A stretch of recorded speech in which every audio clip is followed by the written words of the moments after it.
Hello, everyone, and welcome back to the Double XC podcast. I am your host, Xavion Excellence Collier, Xavion Excellence, Double XC. Here's my co-host, Alicia. Hey guys, it's your girl, Al. Punky Al. It's so confusing now because I go through I started stepping away from my nickname Al and more into my first name, Alicia. So it's your girl Ali or it's your girl Alicia. Back at it again on the Double XC podcast. Okay, today is episode 14, Dungeons and Dragons Chaos. We'll begin into the D&D movie we saw, some RPG experience we had, Super Bowl, some gaming stuff, some TV stuff, music. We have not new albums, but a few music experience we've had in these past few months. We have a lot to talk about in gaming too, and a few questions. And right. I'll start with the first one. Someone asked, "What kind of podcast is this?"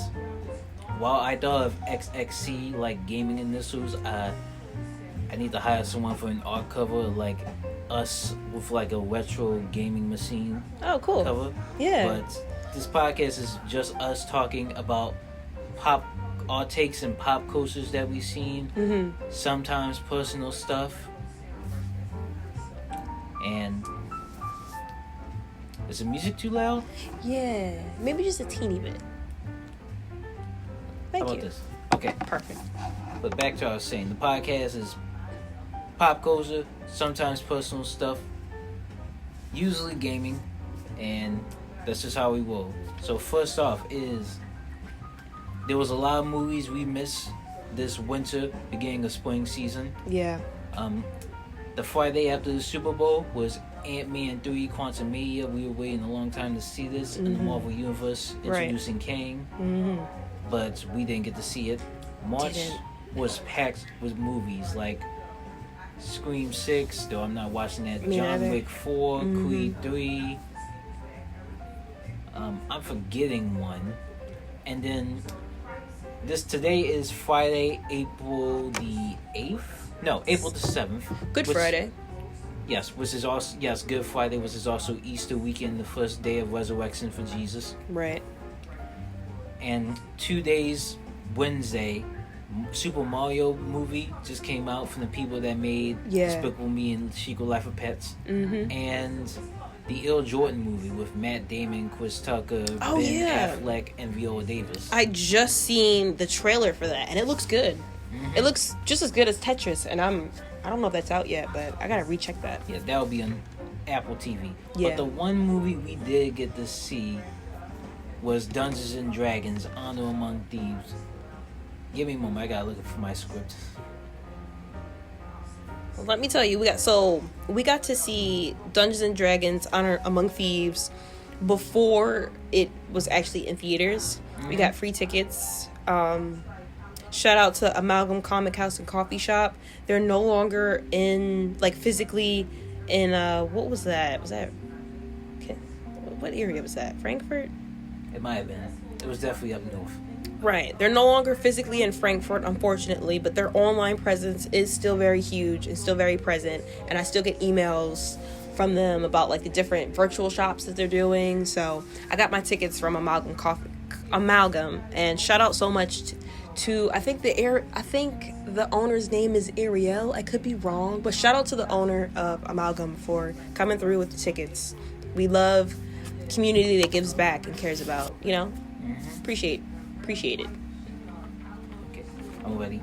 So, Dungeons and Dragons: Honor Among Thieves. The tabletop RPG called Dungeons and Dragons first released in 1974 by Hasbro Games, also famously known for other games, as well as Barbie, which is also getting their own movie.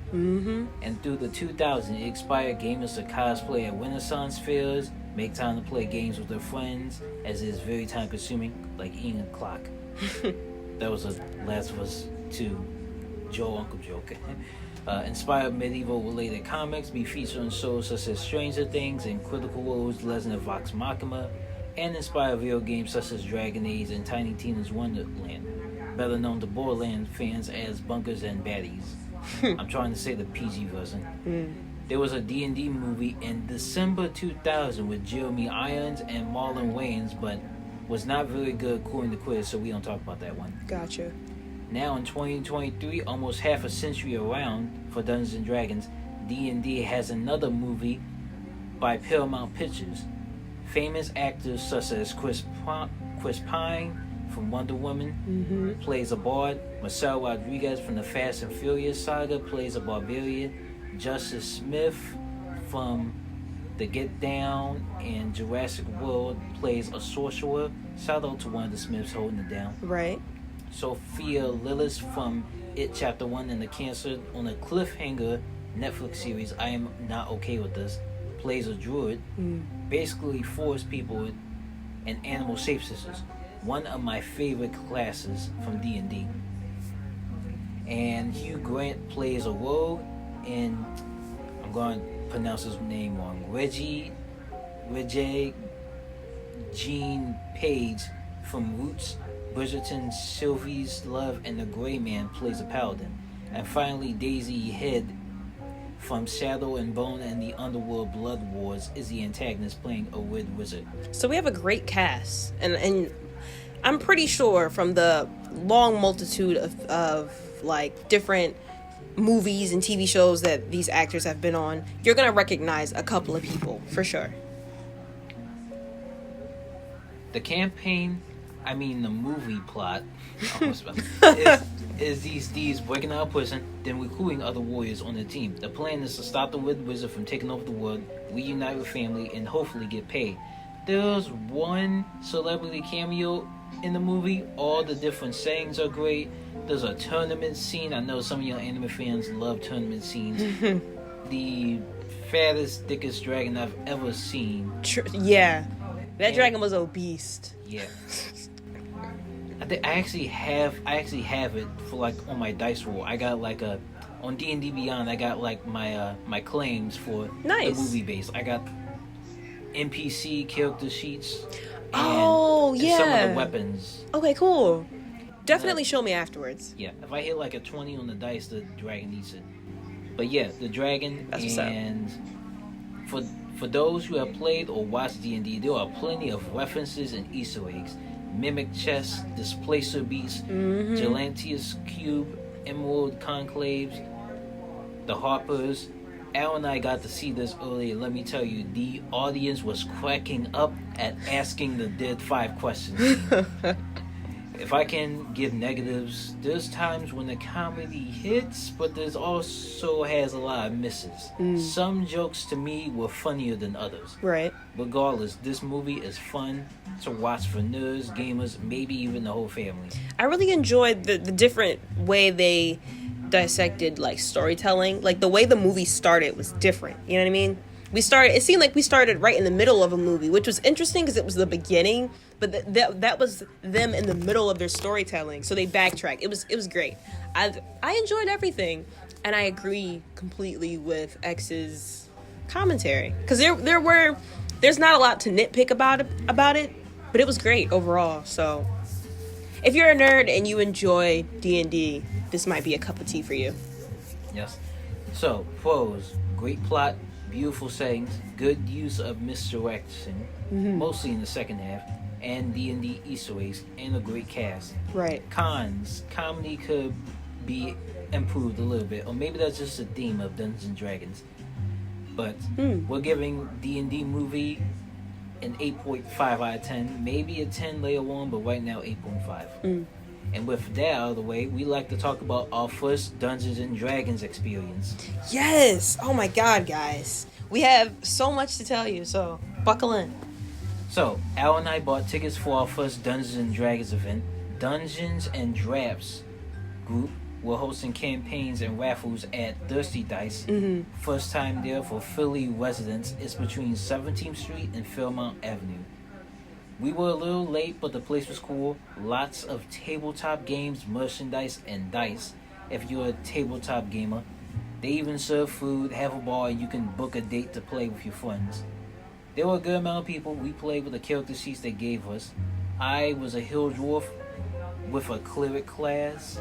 I was Ooh, my bad. I didn't mean to bump into my mic. I was Arya the Kind-Hearted. I was a ranger, so that meant I was, for people who don't play D&D, I'm good with animals. And I can kind of sometimes, like, convince them to do things for me. Oh, you were a druid? No. I was a ranger, but I was also an elf. I think nice. I was a half, I think I was a Ranger. half wood elf ranger. And I had this cool bird. We have pictures and everything. So, if you follow us on Instagram, which is Xavier Excellence. Xavier Excellence, yes. Xavier Excellence. And Alicia Shu or the Painted Up John? The Painted Up John. So that's _Painted Up _ John. If you're from Philly, you know how to spell it. But if you're not, I'll be nice. I'll spell it for you. JAWN. John. It's like yawn, but with a J. It means anything. But, it was funny because I was like Arya the Kind-Hearted, yet I did things that a kind-hearted person would not do. Like, I forget our beasts, but I was like, well, let's just... He was an owlbear. I kept trying to, like, use the owlbear as basically, like, cannon fodder. I was like, he's expendable. We can use him. No one has to lose their life or a turn or an action or a spell who use the owlbear. And my Hill Dwarf cleric Zenmo, it's supposed to be older, wiser. He's supposed to heal everybody. I tried to go for a super move with one of my axe. No, I think not my axe, my javelin. Javelin from Suicide Squad. Didn't you throw it through the window? Yeah, I threw it. I got low dice count and accidentally hit the owlbear, but he's not hooked. Oh, okay. But I did definitely regret doing that. Wait. But didn't you bust through the windows like a badass, though? Yeah, I cost the boots. So, what was I? Yeah, anyway, it was a fun experience. Al got her first pair of dice. Yep. Made some new friends. We are trying to plan another campaign. Our very first and own D&D campaign. Mm-hmm. So, we'll stay tuned about that. That should be happening sometime later in April, but fingers crossed that everyone's schedule can, get together and we can really do this thing up. I'm excited. Yes. Hopefully I have enough to book with Dungeons and Drafts again in the future. Definitely will go back to Dusty Dice. Actually, I did yesterday trying to get a job. Oh, cool. I need to play Dragon Age. We already talk about more Dungeons and Dragons stuff. I still got Stranger Things we haven't started yet, and I have Dungeon Scrollers, which is it's not like Dungeons and Dragons. It's quicker and it's just like drawing a maze. See who gets out first. Oh, okay. We definitely should make some time to play the D&D starter book. Yeah, and that's what I want to talk about, cosplaying. We definitely need to figure out cosplaying. Oh, yeah. Role play, which looks like a LARP, an hour and 15 event. We got to figure out when we're going to that. That's in this month. They also come back July. They might come back in November as well. I would rather go towards the last later date, so the date in July, because I don't mind buying the tickets, but I need to sit down and figure out my character, and then once I figure out my character, I know what to dress like, because we want to role play or LARP as our character. Right. As our characters within us. Please pause.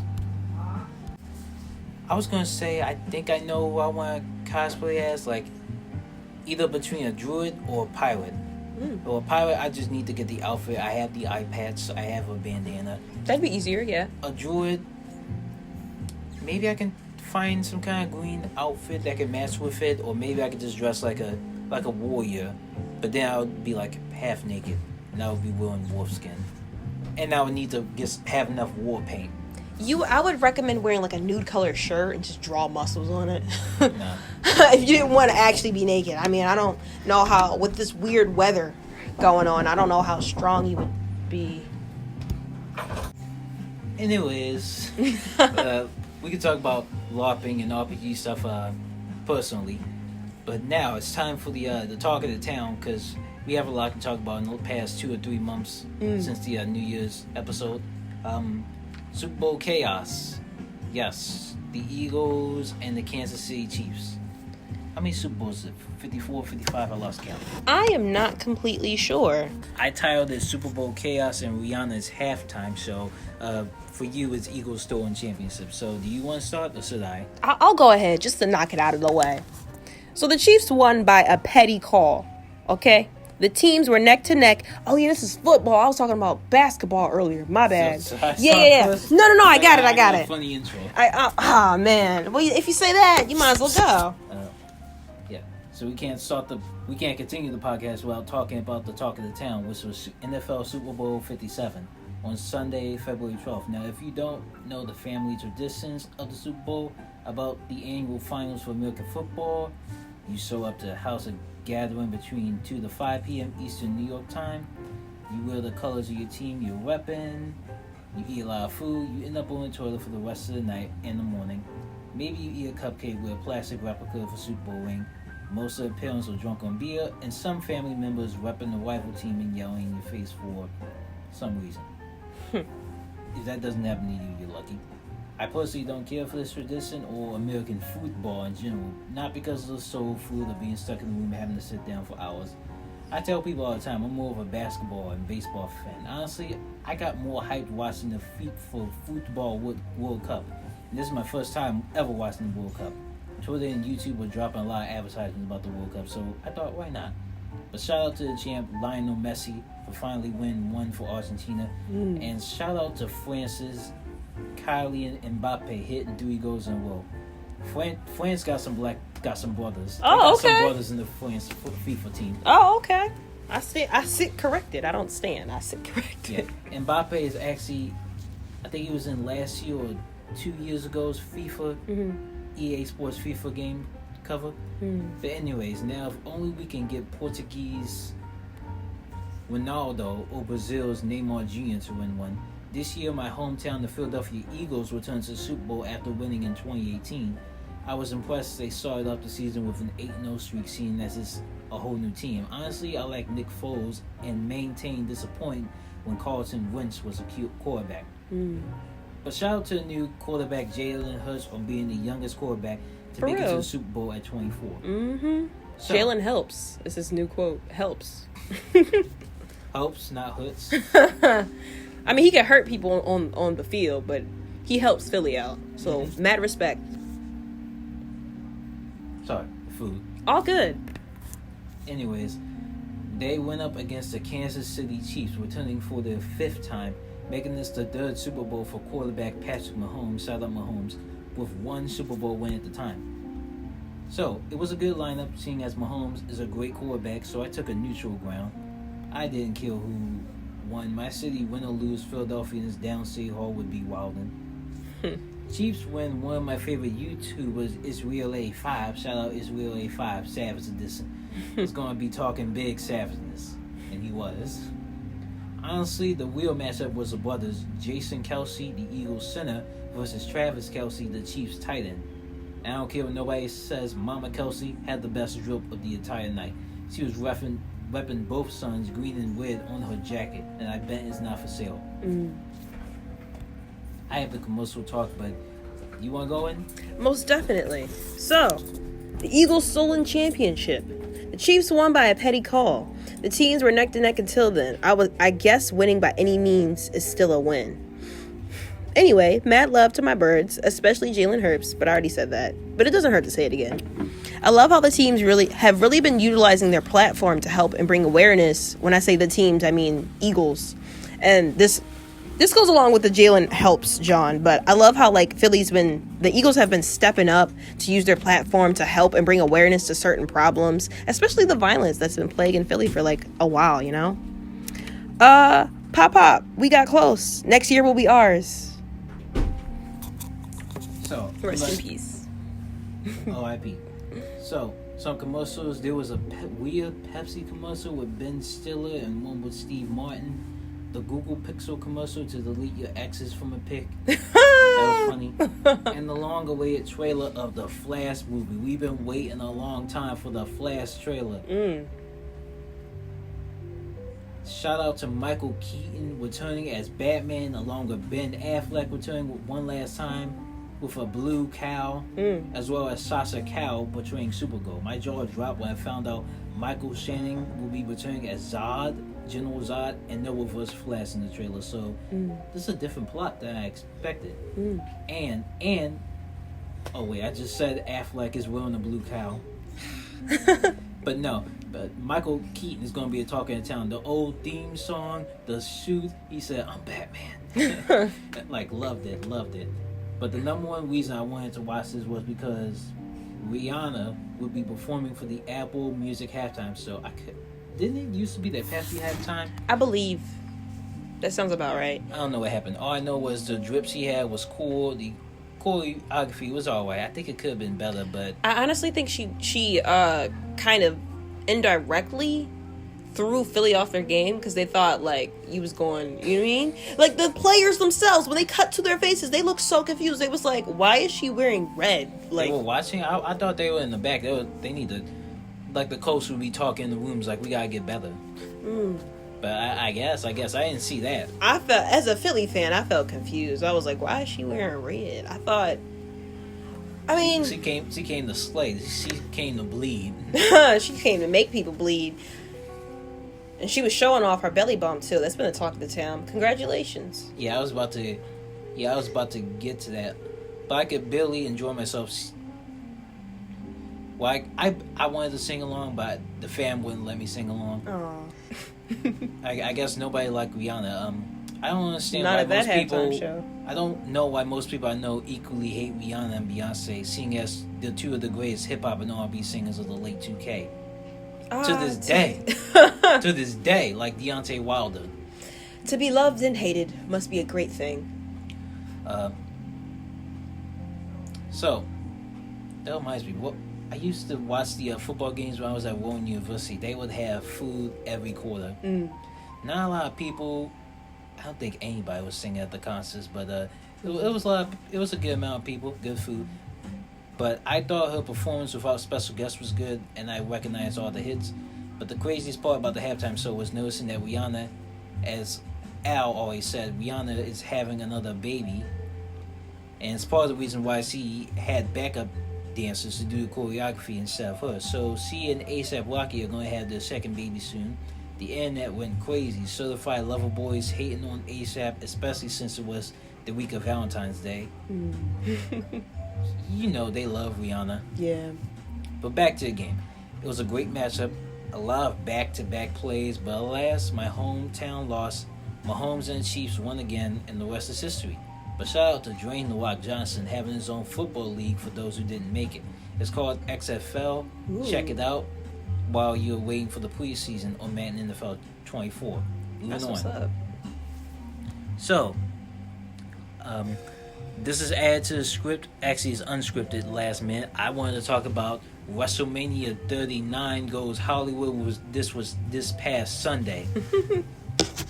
So, y'all don't know, but I've been a WWE fan since 2008, was WrestleMania 24 at the time with Edge versus Undertaker for the World Heavyweight Championship.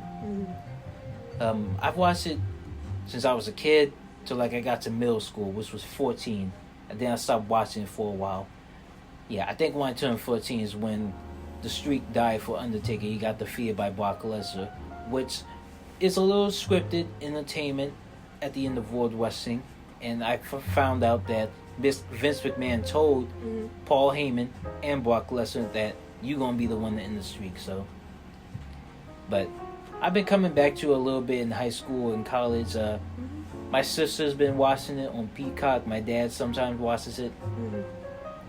But WrestleMania 39 was so good, taking place in Hollywood. The Miz and Snoop Dogg was hosting. Oh, okay. Yes, Snoop Dogg is a champion himself. I think he got a money championship.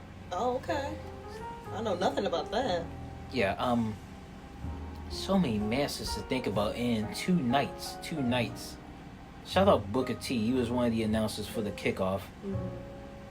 Where do I start? Fluffy was there. Bad Bunny was there. He's going to be hosting Backlash pay-per-view at Puerto Rico. Shout out him. I forgot he wrestled last year. Oh, you said Bad Bunny? Yeah, Bad Bunny. I had no idea he was a wrestler. Go, go, go, go, go, go, go, go, go, go, go, go, go. To the upper goon, go, go, go, go. Wow.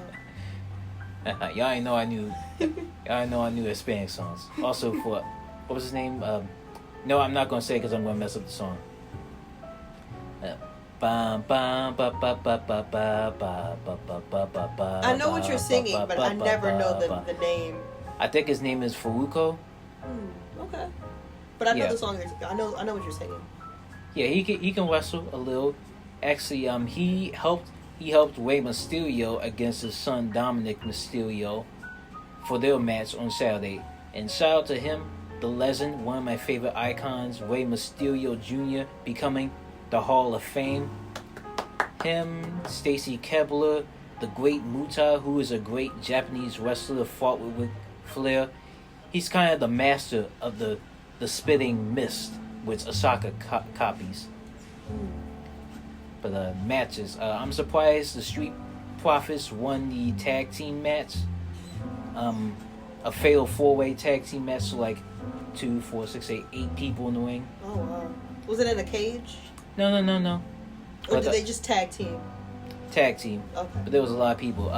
H in a Cell match was Sunday. The way all superstar Edge is still fighting. He was fighting the Demon Finn Balor, representing the Judgment Day. I liked it, and they were using weapons like it's Extreme Rules. This was my kind of match, and Edge came for revenge, and he won. Gotcha. What else? The first Divas Championship match for SmackDown: Rhea Ripley versus Charlotte Flair, daughter of Ric Flair. I'm surprised Rhea Ripley actually fought so hard. They both fought so hard, but I'm surprised Rhea Ripley fought harder and was able to win. So congrats to her. Everybody keeps calling her mommy for some reason. It's weird. Is it? She's like a goth, muscled woman. Oh, okay. I'll send you a picture of her later. But who else? The Raw Women's Championship Sunday was the EST, the bestest, Bianca Belair, who won the championship last year, and the returning Empress, Osaka. I was actually rooting for Osaka, but I was wrong. I knew when Bianca Belair dodged the miss at the end, it was a wrap. And Bianca Belair is a bit stronger, but Osaka is more experienced. But congrats to Bianca Belair. Right. Oh, the Divas tag team match. Instead of 2v2, it was 3v3. So Bayley in her Damage Control versus the man Becky Lynch, who was the main event for WrestleMania a few years ago in the Divas Triple Threat match. They need to do more Divas main events. Right. I don't think the Divas get a lot of love, to be honest. Yeah. So Becky Lynch and 2 Hall of Famers, her tag team champion, Lita. I don't know if you haven't seen WWE, so I don't know if you remember Lita. The last time I watched WWE, I remember walking away and hating this group called A New Day. They just irked me so bad. Kofi Kingston, Xavier Woods, Biggie. Yeah. So I watched some wrestling, but I couldn't tell you what kind of wrestling. I watched both guys wrestling and I watched the Divas wrestling, but I wasn't big into it. That was something that I think someone I dated at the time was interested in, so I was like, I'd like to familiarize myself with what the person I'm interested in is interested in, because you get to know that person better by getting to know their interests. Yeah, it's mostly soap opera lines and some entertainment, as per se. Sometimes the fighting all real and the blood, but some of it they do write down who's going to win, actually.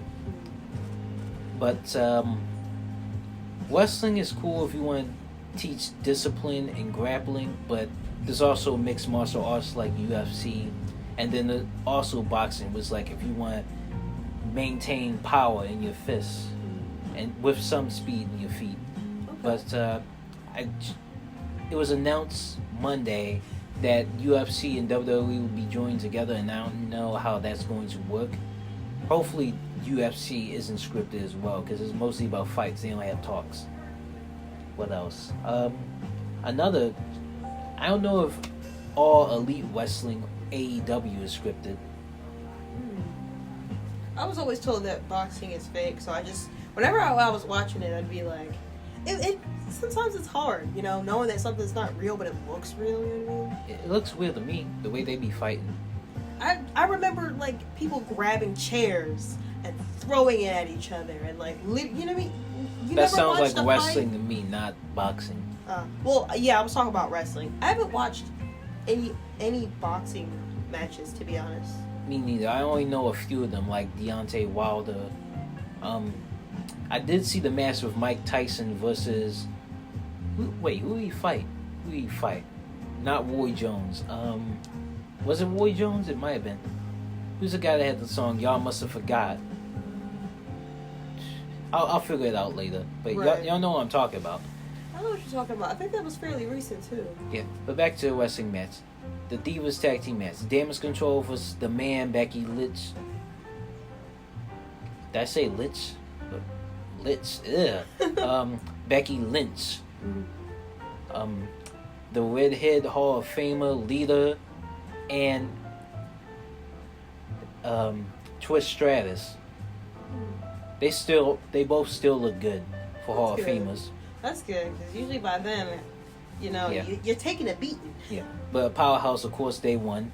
I'm forgetting a few matches because it was a lot. Oh, the big main event was the Usos, the Bloodline, versus Sami Zayn and Kevin Owens, KO.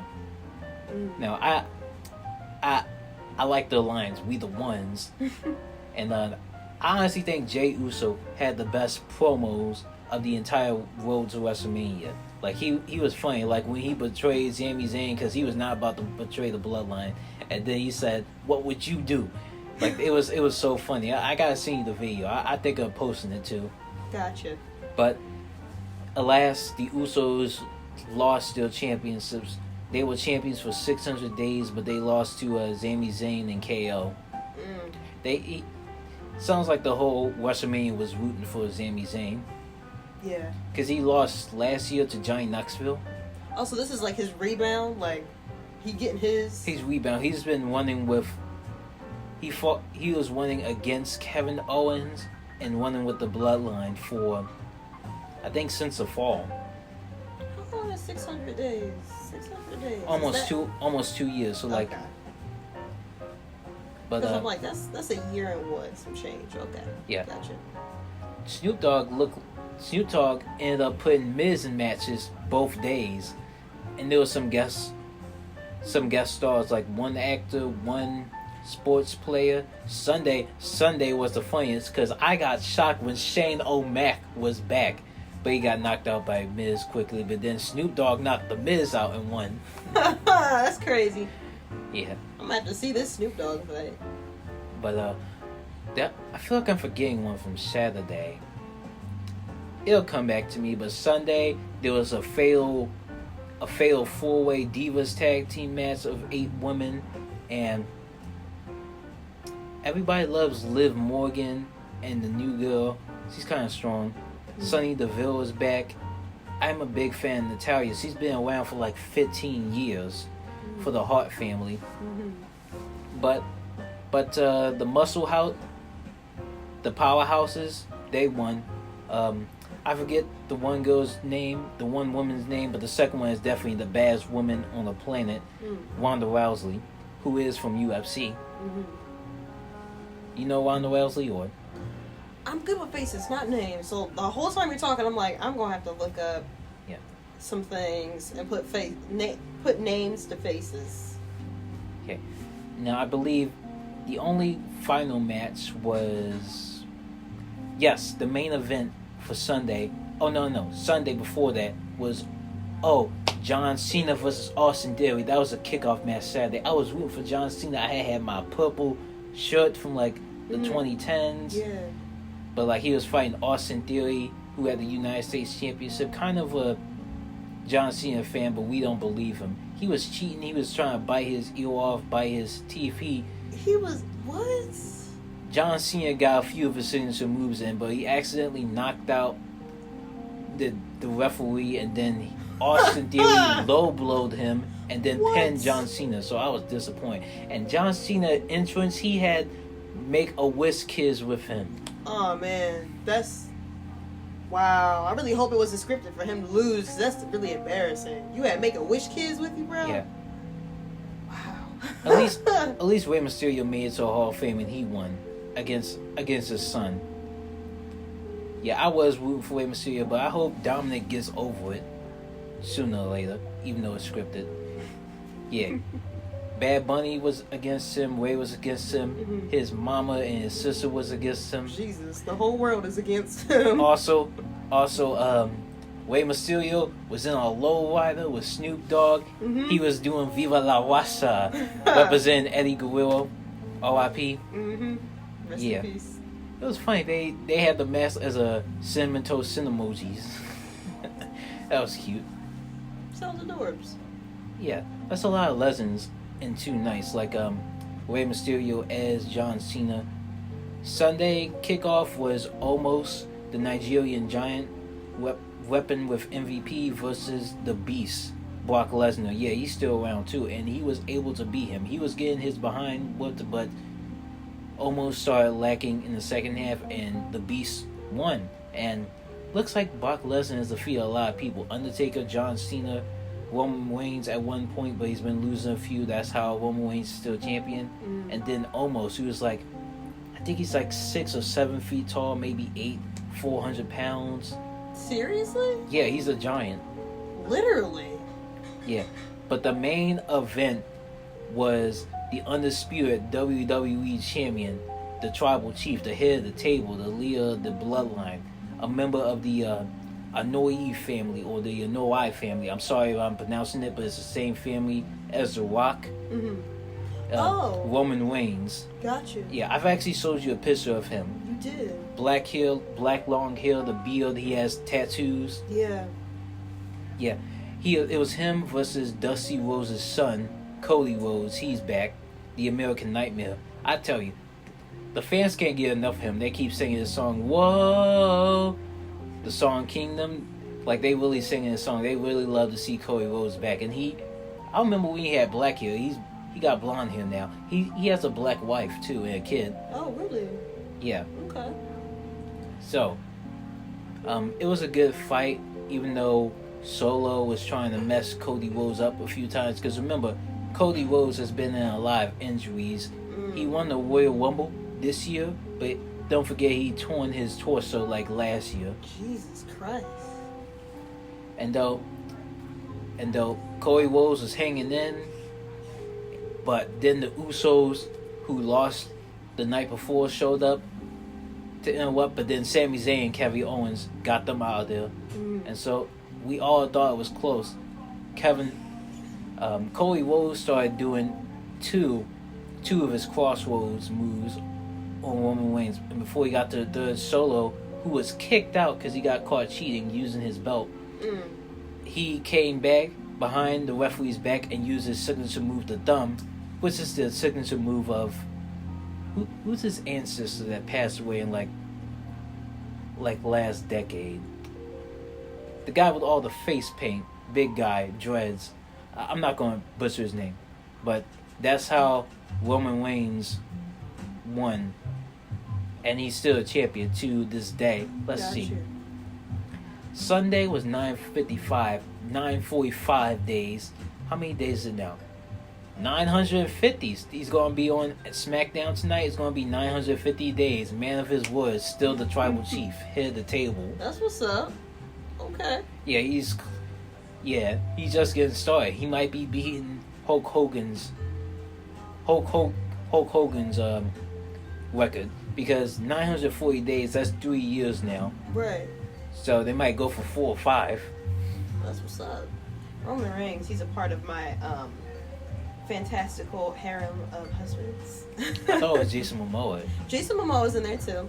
He's like number one, and then there's Roman Reigns, and then there's a slew of other people. Yes.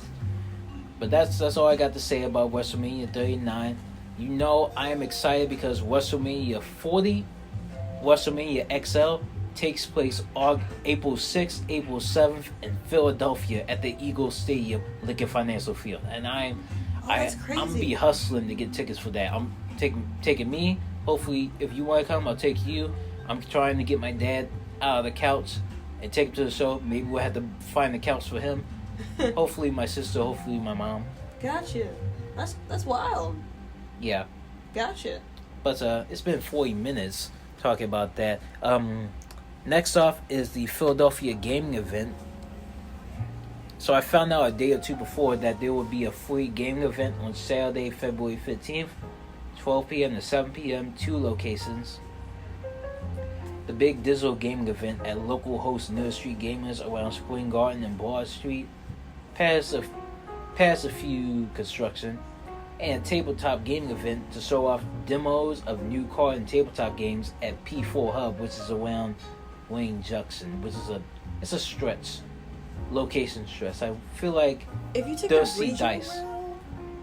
If you take the regional route, you can get off at literally Wayne Junction. There's a Wayne Junction stop. So, go ahead.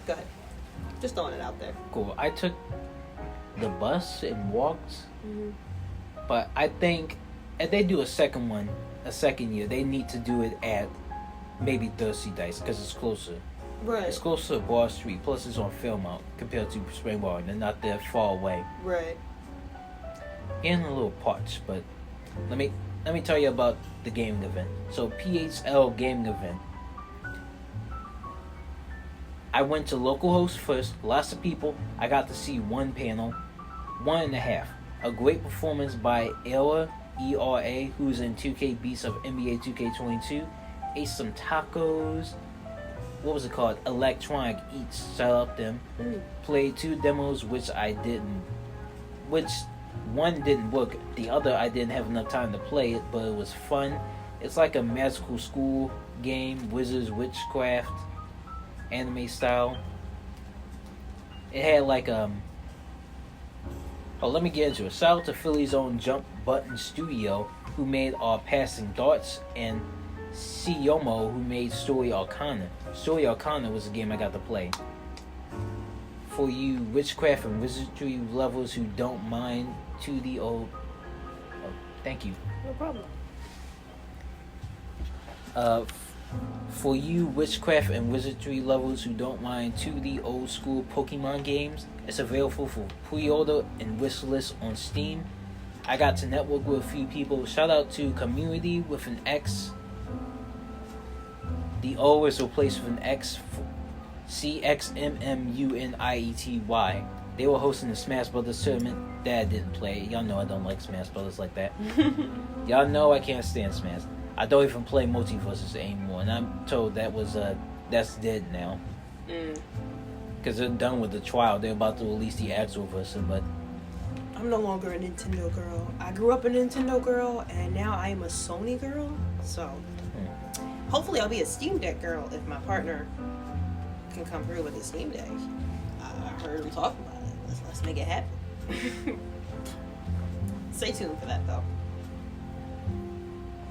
Make sure you follow us on Instagram at _paintedup_John, JAWN, and Xavier Excellence. yes, I'm on Instagram. You can follow this podcast on Spotify, Apple Music, Google Podcasts. We don't have a YouTube yet, but Xavier Excellence on YouTube. I have some podcast videos, some music, some gaming. Check it out. So back to PHL gaming event.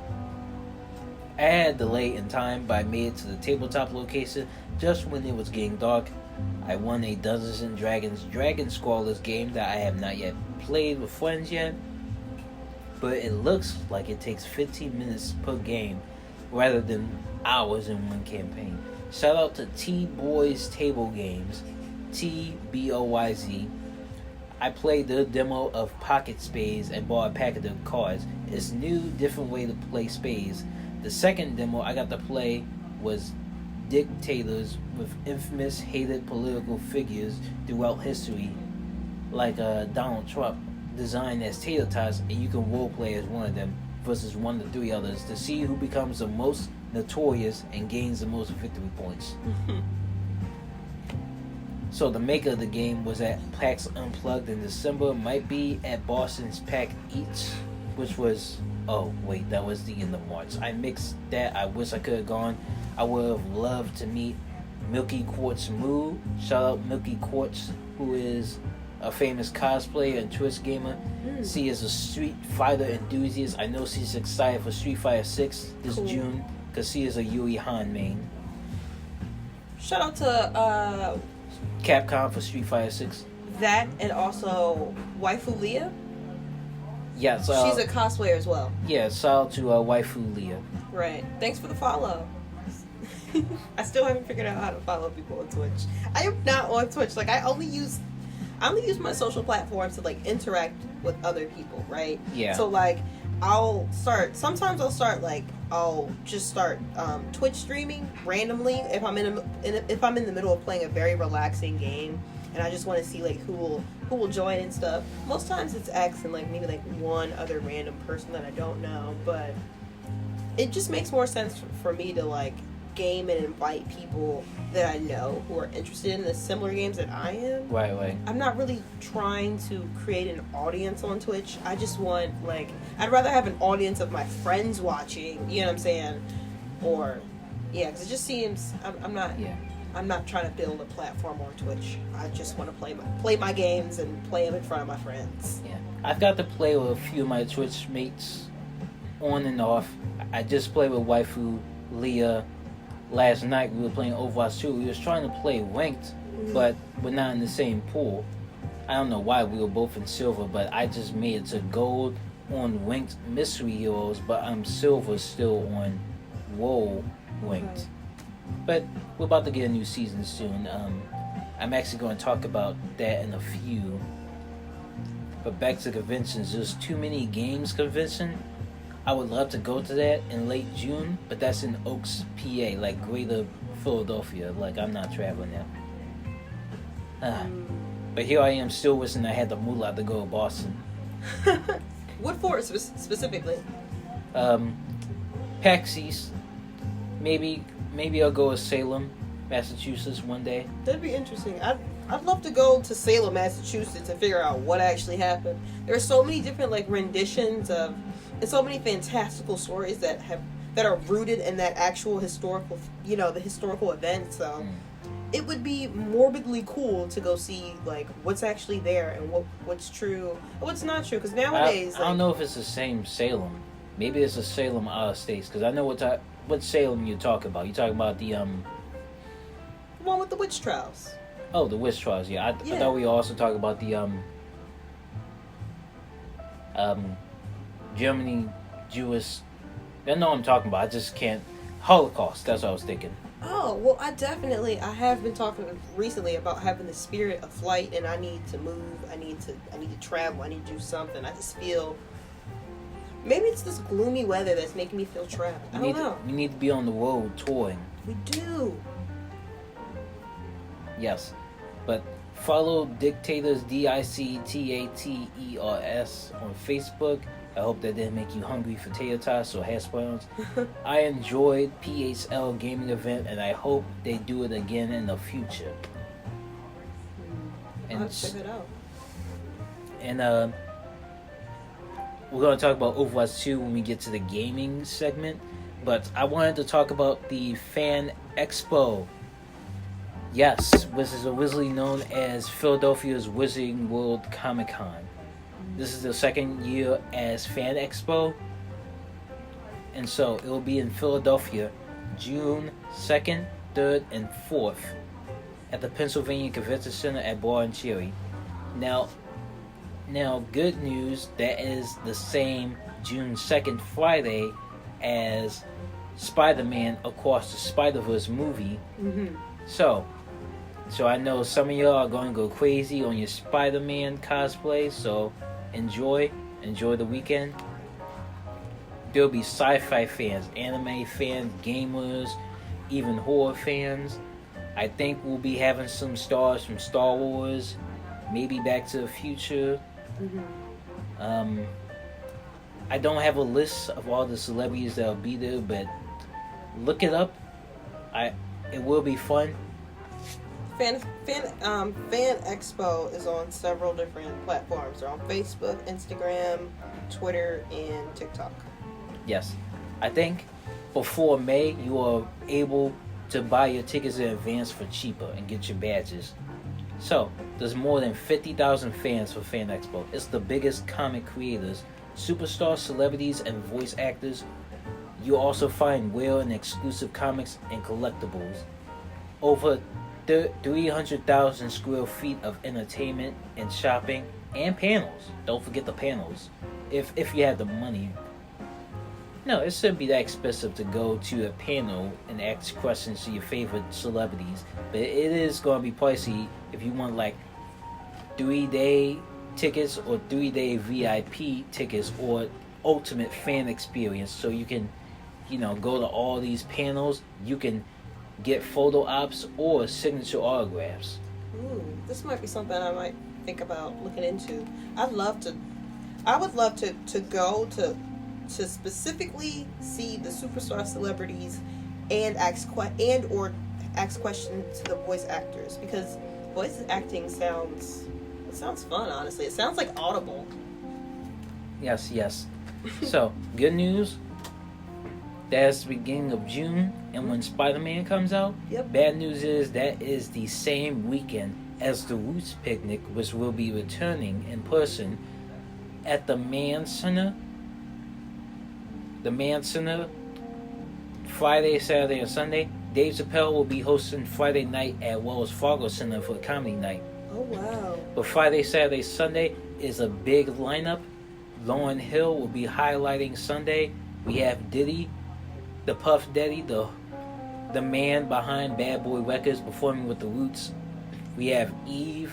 We have the return of Property State. I believe it's Poppy State. Y'all know what I'm talking about. Freeway, Benny Seal.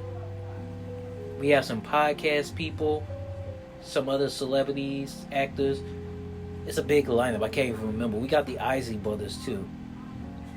But yes, Fan Expo, Roots Picnic. Have fun, y'all. Will you be working the picnic? I can't tell them where I work.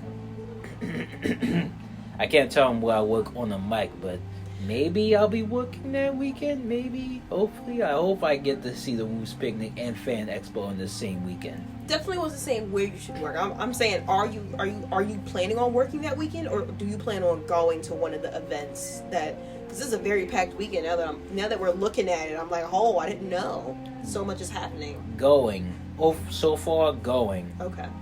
Right now, I don't know my schedule, but going. I mean, it would be nice to work on the weekend, get paid, but Excuse me. We've been waiting to go to Fan Expo Comic Con for a while. Like we went 1 year when Tom Holland went. We didn't get to go inside, but we was playing outside. Some people. Oh yeah. Cheered us on. We had the Avengers gear. I remember. Yeah, 2019. Yeah, I think. Yeah, 2019 before COVID, when Endgame came out, we had the jackets. But yeah, that's all I got.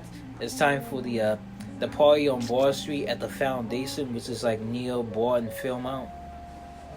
It's hard to find. So Jeeters came to Philly to perform and needed me to video record. Like in the middle of March, I think the beginning of March, I believe, maybe February, I don't remember. Ended up finding out about this small venue called the Foundation near Aldi's, the old motel, and Jimmy G's Steaks that's now closed down. Never ate there. It had cool dark lighting and had the bar. Small crowd, but the show had other MCs, so shout out to Revy with 2 V's, R-E-V, capital V-Y. It's One Up, Mula Marciano, and your boy DJ J Tizzle, aka JT. And now, it's time for the Launderette Records shout-outs. So, you want to do the honors? Sure. Let me reposition myself so that I'm closer, if need be, to the receiver. So I can't remember how we heard about this. No, I believe we heard about this night through one of our friends, Signal Valley, was performing and posted on social media, so that's how we found out. He did. It took us to the site. I think it's called like Hand Stamp site or something for all your pop-up personal needs. The tickets were like $10. nothing, which is nothing, right? I actually have a reel of this. I made my first reel, so Nice.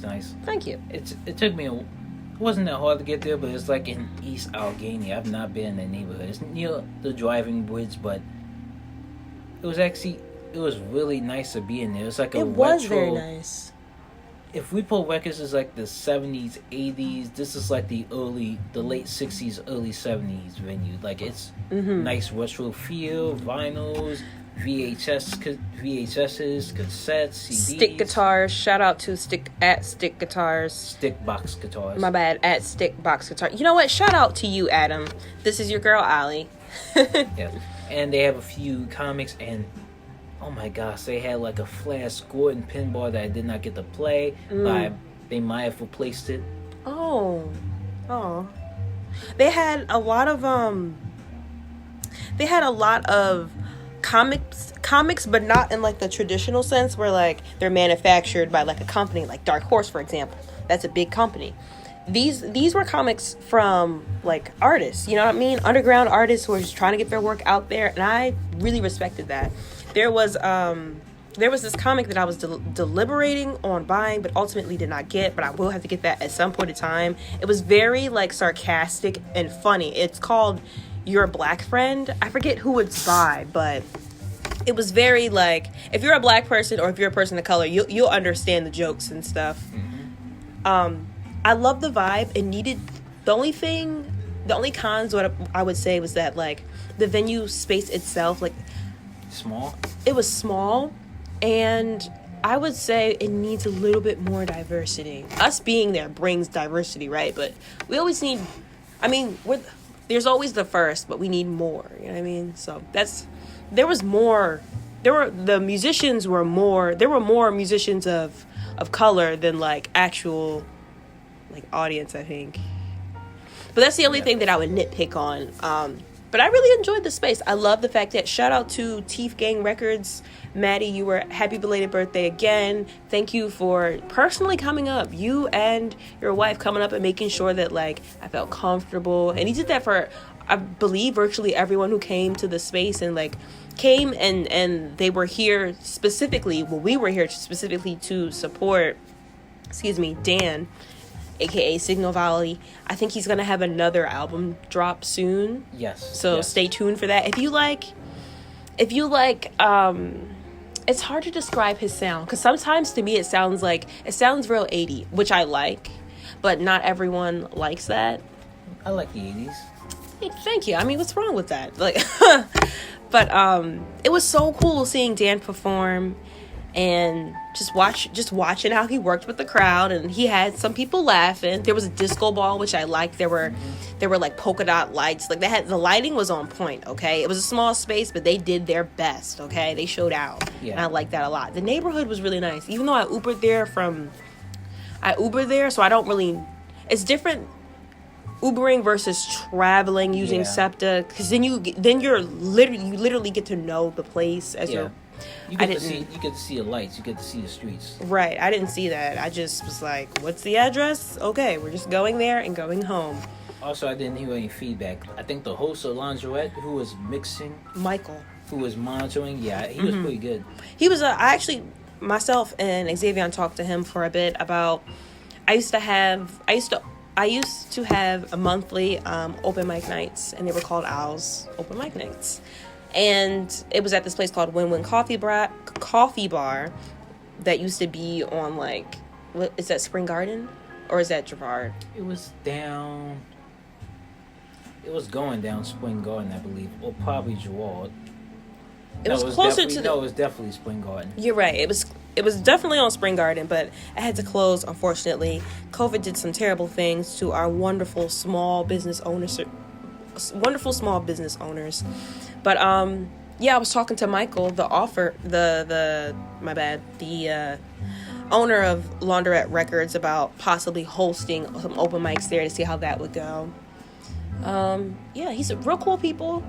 They just need to work on some more diversity. But other than that, like, I like the welcoming vibe. The music was great. Like, all night, we stayed the entire night.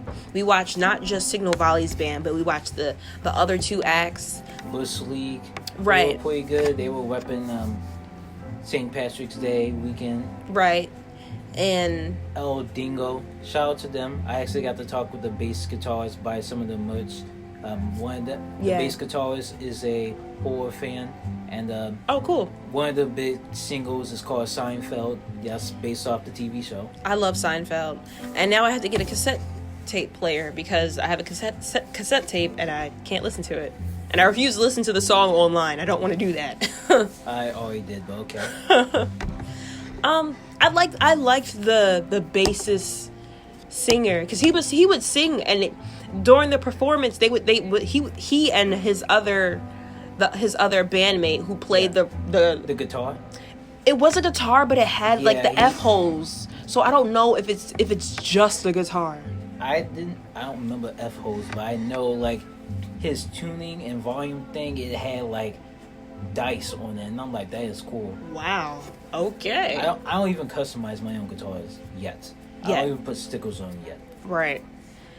Oh, speaking of, not to ruin, maybe just a hint, but I'm working with Signal Valley now on a song with my viola. I just got my claws removed in order to play. Thank you. So, stay tuned for that, and definitely show up. We'd love to like meet the people who are listening to our podcast. Like, granted, you guys aren't crazy. all jokes. Yeah. But it was a great time. Yes, I would hope to come back to Launderette Records. Maybe when it's lighter, or if they have another night event, that'll be cool. Definitely. Or maybe we could do some type of listening party. Mm-hmm. I don't know. Let's throw out some ideas. Okay. I would definitely go back again. I enjoyed the networking. I enjoyed the vibe. This renewed my interest in wanting to get my own record player. I really want that. I have 2 record players. Oh, that's what's up. Gifted to me, and I'm back home. I haven't plugged in any of them because I don't have any room. I'm like waiting till I get my first apartment to play any of them. I feel you. I've been working so we can get our own. Either we, me, and you and I, we, me, myself, and my partner. Yes. But the last thing on the music board is the 65th annual Grammys. Shout out to them for being around for 65 years. Even though the Academy don't always do the best nominations, it's still a joy to watch them. All the best performers of all genres. So Sunday, February 5th, 2023 on CBS. It was hosted by Trevor Noah. My favorite performances were the Hip Hop 50 tribute with back-to-back icons. So many. I can't even name them because it's going to be too many to remember. Busta Rhymes was there. Jay-Z was watching, but he enjoyed it. Busta Rhymes was in the Miss Public Enemy. LL Cool J wasn't in the lineup, but he was announcing and watching. Gotcha. Missy Elliott was there. What? Queen That's Latifah my woman. too. Okay. That's what's up. Yeah. So, and Motown tribute.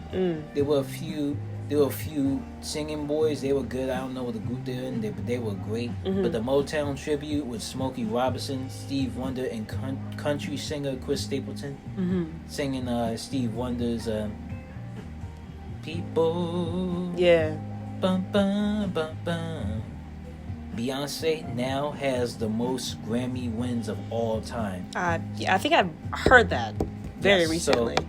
So shout out to Queen Bee, and shout out to the Renaissance tour and album.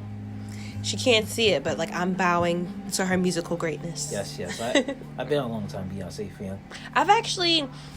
I respect the Queen, but I've been a long time Solange fan. I did grow up with Beyonce, but I grew up with Solange more because my mom loves Solange. So like, you know what I mean? Actually, my first Roots picnic, I actually did see Solange. I believe she was the headliner. Oh, that's what's up. No, she was the second headliner. The number one was Pharrell. Okay. Cool. I love Pharrell, and I love his I love his band Nerd. So, oh my goodness, if you guys don't know about Pharrell and his band Nerd, you're missing out. Check it out. His birthday was actually a few days ago. Happy belated. So, the best album went to Harry Styles, As It Was. How are we feeling about that? No, Harry's House. How are we feeling about that? Oh, well, I didn't listen to every song on. I'm not big on albums, but if there's a whole album that I love, then I will praise it. But I think the only song I've listened from that album was "Adore You" because it's so uplifting, you know. I just saw the song he performed, "As It Was." Oh, I do love "As It Was." Yeah, I kind of like last year or 2 years ago's "Watermelon Sugar." "Watermelon Sugar High" sounds way better than "As It Was." Even though it sounds like a 70s song.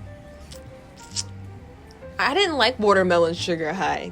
I'm sorry, I didn't. I like "As It Was" better. "Watermelon Sugar High" is like a party song. Right, but the lyrics speak to me more as it was, though. Okay, I feel that. Shout out to Lizzo winning Record of the Year.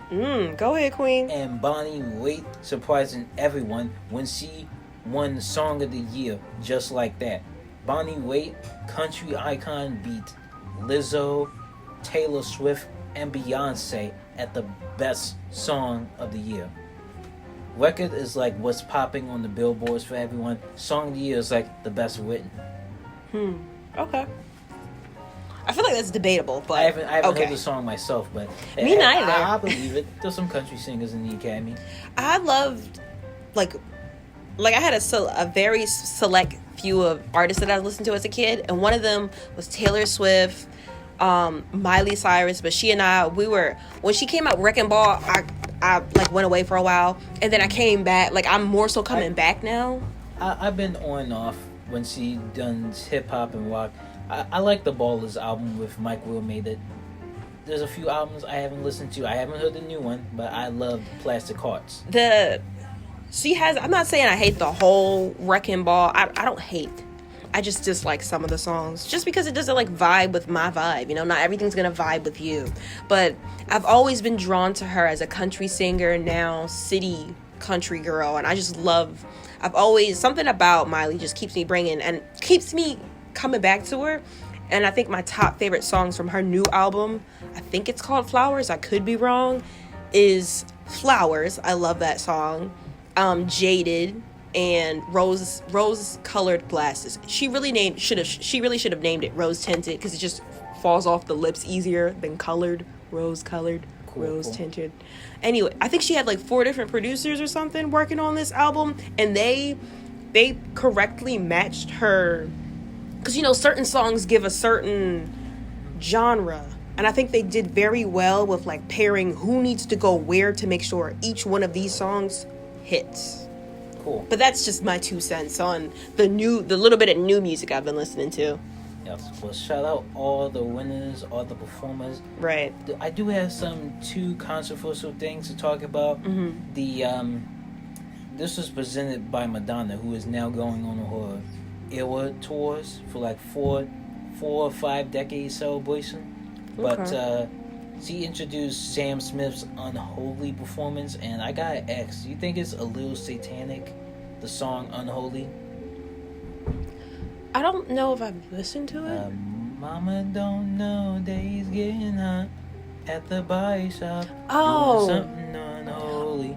See, I have to say this. Certain songs, you kind of just don't listen to the lyrics because the beat is so fire. Mm-hmm. That song, I was like, I don't know what you're talking about. I know what you're talking about. And I don't want to listen to what they're singing. Like, I'm not going to look up the lyrics ever. I didn't even know the song was called Unholy, for crying out loud. Because it was just like, it's one of those party songs, you know?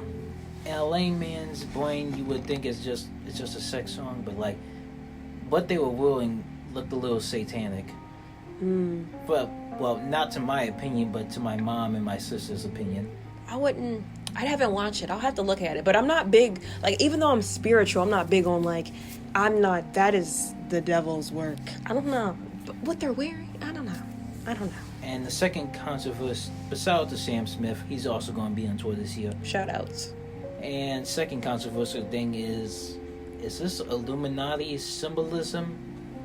They did an 8-minute performance for the final performance of all these hip-hop icons. Okay. And I know half of y'all are in the Illuminati, but what's with the Last Supper? What's with this long table of food and wine?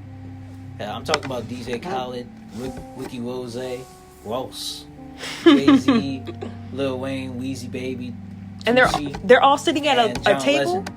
They're all sitting at a table? Like it's Last Supper? Rick Ross, Jay-Z, Lil Wayne, yeah, they were on a table. Like it was Last Supper. But John Legend was on a piano, so... That's funny. It could have just been, like, them... Well, it does... That's a very strong and very specific religious thing to, like, you know, role play. I wouldn't... But maybe they're just talking about their importance, you know what I'm saying? Like, we're so important that we're all sitting at a table like Jesus did. I don't know. Yeah. I don't know. Shout out to the Grammys. Here's to 66 in 2024. And that's all we have for music. So now it has been an hour and 10, 11 minutes per se. So we're about to transition into Punky Al's Alicia Show's segment. Yes. How you feeling? You want to get a drink of water? Let me drink some water first, and then I will start on in. So, you went to we both volunteered at the flower show, right? Yes, we did. Oh, yeah, we did. So, what had happened was, I get a lot of emails from Mural Arts, and they're partnered with a lot of things. I work for the Philadelphia Mural Arts program, so just remember that. If I say MAP, that's just Mural Arts Philly acronym. All right. So moving forward, I received an email from Mural Arts saying that they, if we wanted to, we could volunteer from, I believe, what was it, March 4th to March 12th. You could volunteer to work with the flower show, like volunteer. And basically all we did was like man the Mural Arts booth. And there was three works done by 3 artists. I can't remember what their names are right now. And we had some pamphlets. We had discount codes for the map. For the tours. For the map tours. Thank you. And I've worked a lot of booths, so it was more like taking a look at all the information on hand. And I as I said before, I do work with Mural Arts of Philadelphia, so I have a lot of information and experience with Mural Arts. So people would come up and they would just ask for information. They would ask for like a lot of the things that people were asking about was the recent recognition MAP has gotten from the Abbott Elementary, from a highlighted Abbott Elementary Mural Arts episode. Yes, shout out to Mural Arts being in that episode in Abbott Elementary. And Vince Staples has been a guest a few times on the show. And Tawaz B. Henson will be playing Quinta's mother soon. Oh, on Abbott really? Elementary. Yes. I seriously need to start watching that because I actually had an opportunity. Sorry, it's so hard to talk without retainers. Yeah, I've been on and off of the show. I haven't fully watched every episode yet. Right. So I had an opportunity to watch the Mural Arts X Abbott Elementary collab episode before it aired. I think it was literally like 3 days before it aired. Mural Arts got like special permission to see it since it's a collaboration between themselves and Abbott, and I didn't get to go because life sometimes is like you can't do everything that you want. But one of my coworkers, Ty, did, and she ended up like speaking with like some senators who were there as well. So it was a great time. So I heard. But the flower show was very beautiful. I have never been to a flower show before, so that was different. Yeah, I believe it was my second time. Since we came to volunteer, I didn't get a chance to look at everything, even though we did get tickets to see like the actual show itself. I think I had several things planned that week. Yeah, I took some pictures that I did not post yet, but I got to see a good amount, not all of it, but I enjoyed it. Great. I got to take at least I took one beautiful picture, and we did walk around for a bit before I had to resume on whatever errands I was doing that day. But yeah, the flower show here in Philly, it happens every year around the same time. I could be mistaken. Yeah. Also, the Cherry Blossom Festival is this month. I feel like I'm going to miss it. I think it's next weekend or the weekend after that, the last 2 days, but I may be wrong. My cousin has been to Cherry Blossom, but I never got to go. Understood. I have went to. We're talking about in Fairmount Park, right? Yeah, I believe Fairmount is where the cherry blossom takes place. So an ex-friend of mine and my youngest sister, we went a couple years back, and we didn't see any like cherry blossoms, but we got to see like it's sort of like a museum in a sense, because they're preserving like ancient Japanese, or I'm gonna just say Asian, because I'm not specifically sure if it's Japanese. They're preserving ancient Asian like artifacts, because let's face it, everyone thinks that sakura or cherry blossoms are very beautiful, and I remember learning about some of the history on. It was sort of like a tour as well, because it was a couple of houses, right? But they were open houses, and they had, I think you weren't allowed to wear your shoes. You had to like inside the houses, so you had to walk around with your shoes on. So I think Makes sense. in the tickets they were like, make sure you're wearing socks, and there was a gift shop we could buy socks or whatever. It really just explores the history behind like how Fairmount Park is what it is today, but I can't remember all of it right now. But definitely check it out. It's very beautiful, very, very calming. There's fish in the water. I remember staring at that for like an hour with everyone. It was just so beautiful. It was a gloomy day, but you're surrounded by such like the architecture was so thought out and so well planned. It was a beautiful blend between like you were like half inside, half outside, and you were just walking through different beautiful gardens, and how the gardens kind of like interacted in the space with the house as well. It was a very relaxing experience. The only con was that we had to wait. There was a long waiting line. We Ubered from wherever we were to there, and the Uber couldn't even, we just told the Uber guy to like drop us off at the end of the line, because the end of the line was near the entrance of the building, but it wasn't at the same time. So, but I remember it moved kind of quickly. So, yeah. We did end up networking a lot at the flower show. Yes. So we'll see if something pops up from that. Yes, but we will hopefully get to go in future years. But now we're going to get cut into your watch list. You've watched a few shows and movies. Yes. So excited. Okay. Let's get it. Let me pull up my notes. Okay. Remember to follow Alicia Sure. She has a few old videos, but please watch them on YouTube. AILISHA space SHER. Thank you. Appreciate that. Okay. But whatever. Hopefully. We'll know when we'll play it back. So I'm getting into my watch list. The first one up. What is that sound? That sounds like a bad omen, to be honest. Guys, I promise you nothing is happening. Alright, so first one up, this is from Apple TV. It's called Shrinking, and I'm giving it a 9. Straight off the bat. I have found my favorite TV show that I actually have to actively wait whole weeks for. This is so weird, because I don't watch TV anymore because it hurts my eyes. But ever since I got like my new glasses, and with included blue light, I can watch TV longer. What channel is it on? It's on Apple TV. Oh. Yeah. I thought you said it's on cable. No. That's taking it back. Okay.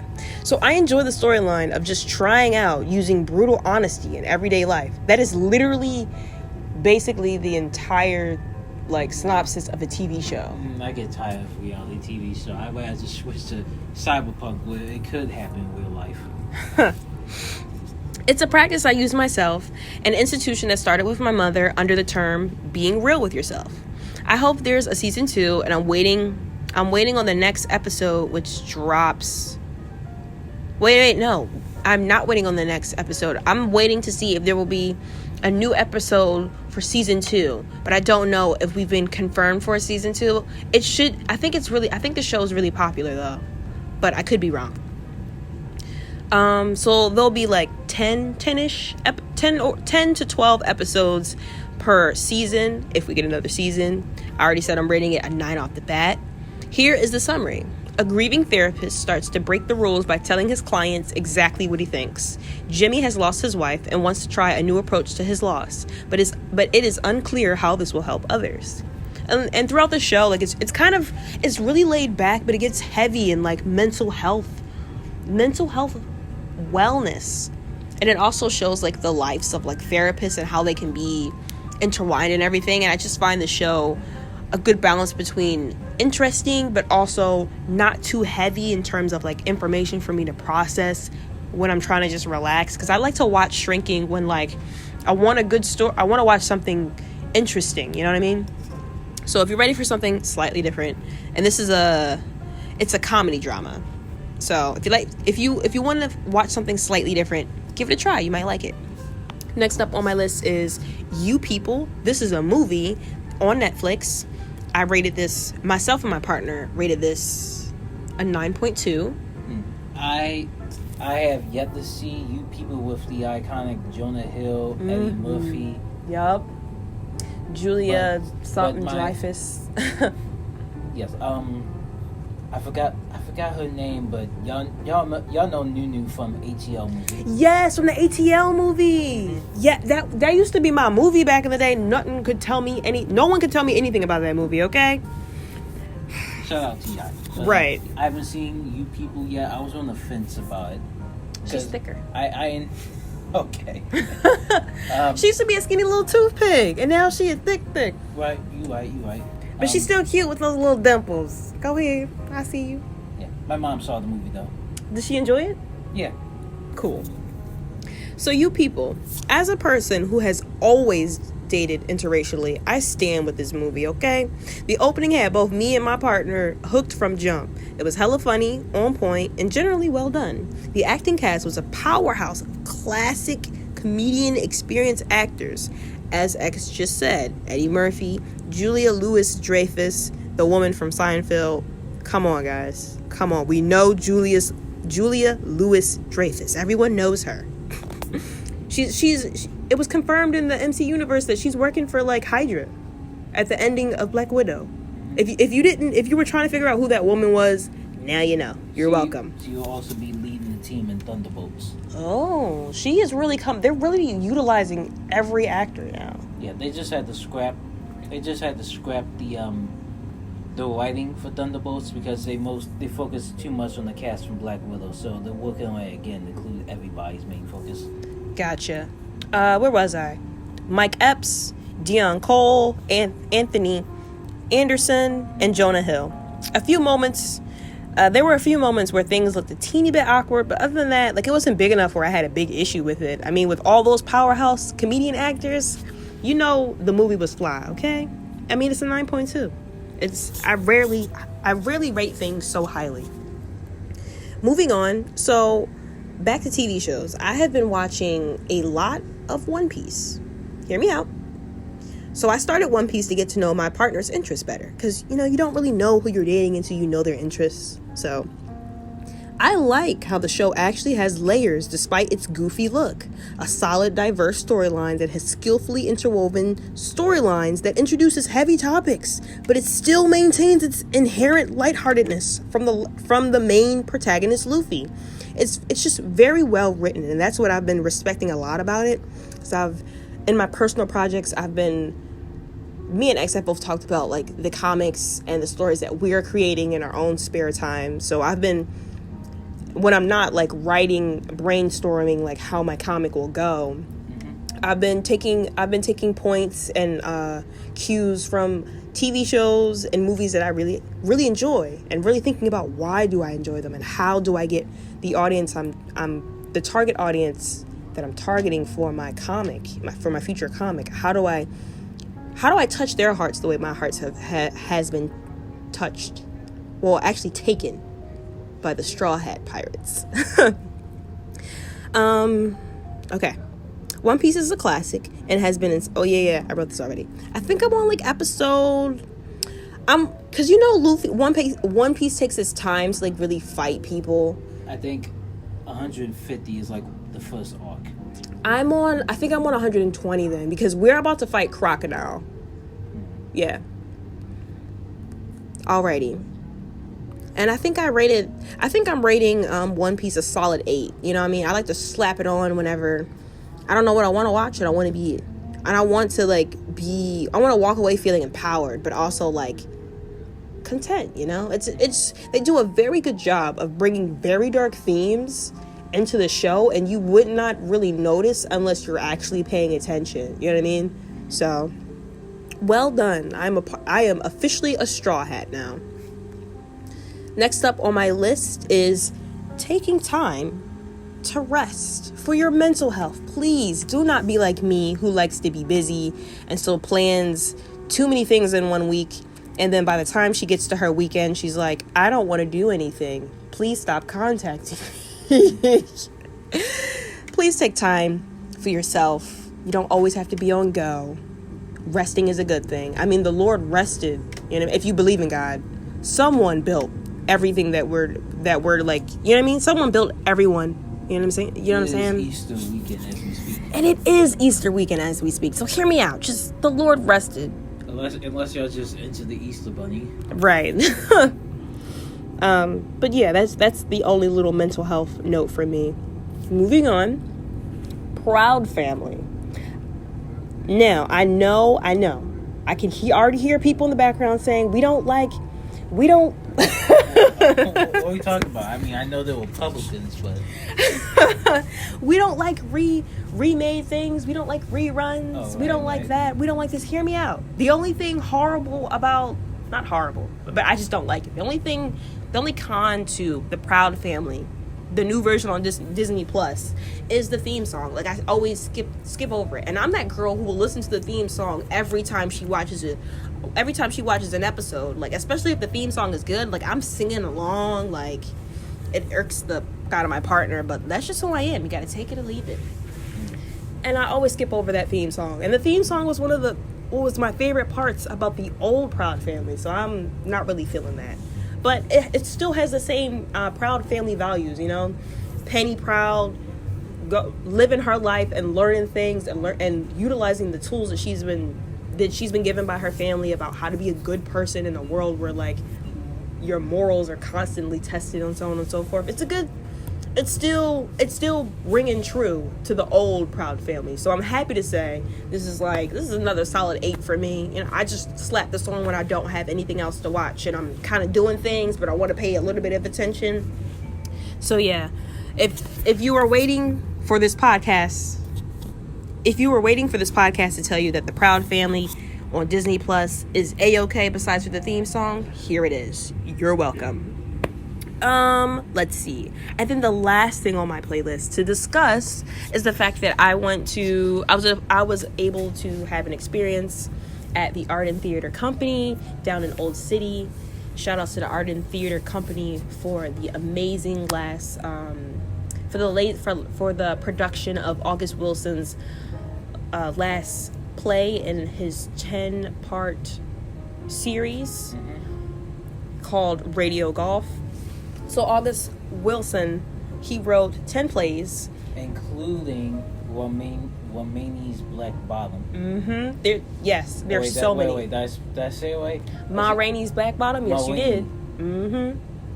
So is Gem of the Ocean. There's 10 of them. So we only know like a handful. And Radio Golf was the last one that I watched, like the last play that he wrote in his 10-part play series. And the series, they discuss the Black experience through different decades. So, and the one I watched was like took place in the 80s. Yeah, it took place in the 80s. Womani's Black Bottom, I believe, took place in the 30s, maybe the 40s. It was definitely like the Great Depression era and like the time of jazz. Right, I remember watching it, and the dude refused to get her like a Coke. So she was like, I'm not recording until I get my Coke. And she's been, you know what I mean? What she said this one line about, she was completely against recording. Like, she didn't want to record on a specific device. Probably like, I forget what the device was, but she was like, they want to steal my voice and then manufacture it. And then look now, we got people who can sing like black people. You don't even know. So, I mean, it was very powerful. And I'm so thankful for the experience to experience theater again. It's been a very long time since I've been in a theater. Fun fact, I was a part of a play. It was a school play in collabs with like an established theater company. And you know how like they have like the intern students who go out, and yeah, it was that sort of thing. So like it wasn't just I did a school play. It was like no, we actually had a real theater company collab and work with our school, and then we performed for our school, then performed again for the theater company, and it was a lot of fun. And I wouldn't have remembered that had I not had this experience going to the art in theater. So shout outs to them. Thank you so much for the wonderful time. I love the fact that I could sip like alcohol and my sister wouldn't know because we both got sippy cups. Like she brought like a soda and she got it in this big sippy cup, and I got some dry wine and drunk it in a small sippy cup. So we had a great time. And they also have, I mean, it was too late for us because I didn't know about it, but on the back of our tickets we have coupons for like a restaurant that partners with the theater. So at some point I'll have to take my sister back so we can enjoy that. Cool. I've been to Arden before for like an open house training in headshots. That's actually where I got my first headshot, but nice. I never got to see a play there. We got to do that then. It was high school years, and you know I've done a lot of high school plays. Yeah. I might work for musical theaters, but even though I would prefer to do motion picture, but I might do musical theater soon. Yeah, I feel that. And that is it for my playlist. Thank you guys for tuning in to listen to me rant and rave and share the things that I've been up to lately. Okay. I'm gonna swing it over back to X while I take this drink of water. Cool. So now we have an hour and a half.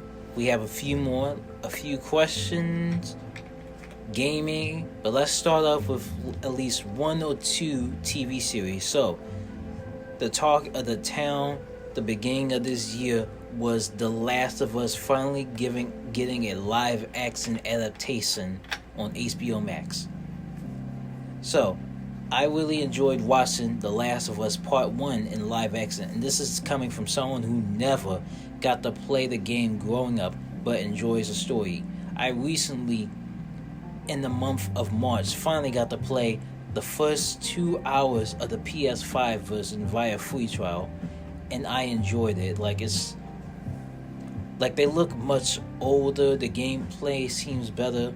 Stealth missions kept me a little on edge, and this is a game where you have to explore in order to craft weapons and skills. Not to mention the graphics are beautiful and the characters looks much older in PS5 compared to the PS4 version, which is also free on PS Plus Premium. Anybody who owns a PS3, 4, or 5 knows the story of Joel and Ellie traveling across the nation to find a cure for a 2-decade zombie apocalypse. Pedro Pascal from The Mandalorian is a great portrayal of Joel, and Bella Ramsey, the Night Watch girl repping Team Jon Snow for the last 2 seasons of the Game of Thrones, actually surprised me as Ellie. She was actually pretty funny. There was a few scenes where she was so funny. Oh, okay. Even with the pun intended book. Mm-hmm. And for a 14-year-old girl with trust issues, Ramsey had a lot of screw you moments, feeling a little bit more separate from Ellie in the game, voiced by Ashley Johnson. Not to mention, the original VAs have cameos in this show. This character is like the legend Troy Baker, who's the original voice of Joel. He's playing James, the guy Ellie meets in the winter with David, aka Meth Joel, in the words of Israeli 5. He looks like Joel, just like more evil, untrustworthy, kind of a pedo and religious nutcase. Oh man. I mean, I figure if the world's ending and you can do whatever you want, there would be a lot of people who probably have some things that they want to do that aren't great. He runs a group. Jesus. He runs a group, but he can't be trusted. And also he's a cannibalist. He talk about everything happens for a reason. Get out of here. Jesus Christ. But as y'all can tell, I did not get into any. But I'm scared of like Walking Dead stuff. So it's like I Am Legend zombies and like clickers that look like disgusting flower faces. Now there was spores in this game, but they took it out in the TV show. But shout out to Troy Baker, the OG Joe playing James, and there's also Ashley Johnson in the finale episode. She played Ellie's lost mother, Anna, giving birth to Ellie, and finally revealing a plot point that people have had theories on how is Ellie immune. And now her mother was mentioned in the game by Marlene, the Queen Firefly, in the final level of the game, but was never shown. So this is the first you've ever seen of her. And I was going to bring up a comic point because like Neil Druckmann posted like a comic cover on Twitter prior to the last episode called The Last of Us American Daughters, made by Dark Horse Comics. And speaking of comics, there was a 2013 comic of Ellie's prequel in The Last of Us American Dreams. Yeah. And you know it's funny when the first 4 to 5 episodes premiere by the time of the Super Bowl that they changed the iconic crash scene in Pittsburgh to Kansas City. Alone and forsaken by fate and by man. Oh Lord, if you hear me, please hold my hand. Oh, please understand. I heard that, is her name Ellie, the girl? Yes. She has a YouTube channel where she just plays, I think she plays songs that are, specific songs that are probably tied to the game. Maybe. Yeah, The Last of Us Part 2, she's played some guitar songs. Like Ashley Johnson has a song out from the Take On Me cover by Aha. Gotcha. It's more sad. It's more slow and sad. Yeah, I figured. Good. But anyway, did I mention everyone? Troy Baker, Ashley Johnson, Laura Bailey is in the last episode, but not too many lines. Laura Bailey is the voice of Abby from Last of Us Part 2. The muscle woman. The next Joel. And who else? I didn't notice, but the guy that was a soldier in episode 4 and 5 with the gray beards and long hair, he was actually the voice of Tommy. So that's like a lot of VAs becoming actors. That's what's up. I actually have a Troy Baker autograph when he was voicing Batman Telltale. That's what's up. That's really cool, actually. So, pros. Great cast, same heartbreaking scenes, sticks to source material, and great prequel writing. The fun, like they gave a logic behind how people are infected. It's not like regular disease or getting bit. It's fungus logic. Like fungus grows in the ground and is so connected, and that would explain why there's so many of the infected nowadays. Okay. Gotcha. Also, you said they left something out, the spores. Probably because if you think about it, it's probably a lot of work for them to make that stuff. You know what I mean? Yeah, but that's also how you would tell someone's going to get infected. Like if you break your gas mask, like spores would be all over the breathing. Gotcha. But I guess the fungus seems to work on the TV show. Gotcha. But the clickers and bloaters are definitely more scary than in the game. Or maybe I haven't played the game that much. I just beat the PS4 one last month, so that game is another completed game. What's up? Maybe I'll play it again. PS5 is kind of hard to play this game. It's not like a game you can keep replaying. But that's all the pros. That's all the good pros. The only cons I have were like spores don't exist in the show, and I'm worried how that's going to affect in season 2. Even though I'm really not excited for season 2, because if you watched or played part 2 when it came out in Corona or after, I don't know how to say this without spoiling it, without Joel being near the whole time, if you catch my drift, it kind of takes a turn for the worse. The gameplay looked good, but like the whole revenge story, it didn't end well for me. Like, I think Ellie later becomes what she failed to become alone, but maybe the season 2 will actually be good. but I'm personally not gonna watch it. But anyway, the only cons I have was how I question Spores not being there. The only con I have was like episode 3, like Bill and his partner. Like the whole episode was about them, and it felt like filler. It felt weird to me. But anyways, the whole show is good. Shout out The Last of Us cast and crew. Good luck with season 2. Shout out Sony, PlayStation Studios, Naughty Dog. I have another segment about Naughty Dog that I will get to later on. But I'm giving The Last of Us season 1 9.5 out of 10. It is a show of the year contender. Gotcha. And now it's time for another shout out. Marvel's Dino Girl on Disney Plus.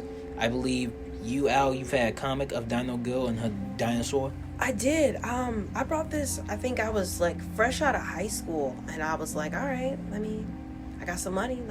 I think she was my first comic, and I remember reading it and being like, this is great, but like, it's not for me anymore because I'm not a little girl who's looking for, you know what I mean? So I gave it to, I don't think I gave it to my little sister. I gave it to one of a close family friend's child. You know how you have close family friends and stuff. Yeah. Her name is Zoe. I gave it to Zoe, and she loved it because she's younger than me. So like, this is what she's looking for. She's looking for representation. I can tell. You know how you can tell. Like, I can see my younger self across the room. Like, Zoe's kind of reminds me of my younger lost self, looking for like representation in this awesome, fantastical world where so much can happen. But like, why are we not having the melanin happening? You know what I'm saying? So. It's so cool. I feel like a real OG to be like, oh yeah, I read that comic and now it's on Disney Plus. So I can't wait to see if what I remember matches up with anything that's there. Yeah, it's good to watch, and it's animated. Right. So watch that. I also recommend watching live action Miss Marvel. Watch It's Young on my Hero. watch list. Yeah. And one more TV show. They just launched a lot of episodes that me and my mom have not caught up in. But the Mandalorian season 3 premiere. We've waited a long time for the Mandalorian season 3 premiere. I swear I have these labeled. It's just everywhere. Understood. In the meantime, make sure you guys are following us on all your streaming platforms. Shout out to the Google Podcast fam. Like, we see y'all, we see the presence in y'all, and we're gonna work on like something where we can specifically reach out to you guys. You know what I mean? Because you're showing us so much love, and we appreciate that. Definitely don't feel free to DM us with podcast questions. We'd love to answer some questions. Yes, please. Whether it's Marvel related or like, I don't know.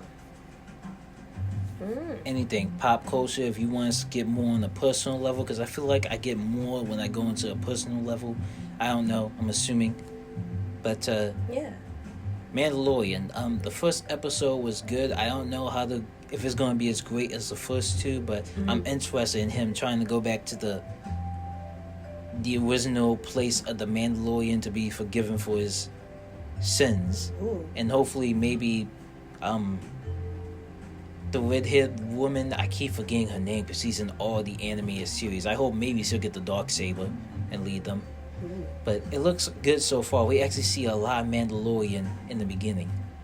And we get to see some familiar faces. Right. You know, Sasha Banks is going to be in one of the episodes. Right. But big talk of the town, I gotta do shout outs. The original voice actor for Jar Jar Binks in Phantom Menace, he's returned to Star Wars, and he stars himself, not Jar Jar Binks. Misa, he stars as himself.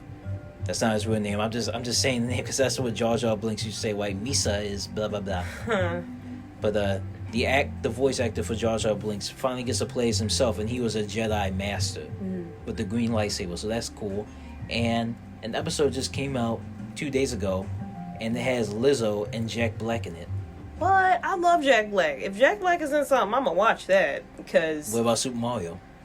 Oh God, I'm not gonna pay for that. I'll watch it, but I'm not paying for it. I mistakenly seen the SNL's version, and I was like, if that's what that is, I am not watching that. I'm pretty sure it's not, but Jack Black is a pretty cool character. School of Rock is now about to have its 20th anniversary. Oh, that's what's up. That was one of my favorite childhood movies.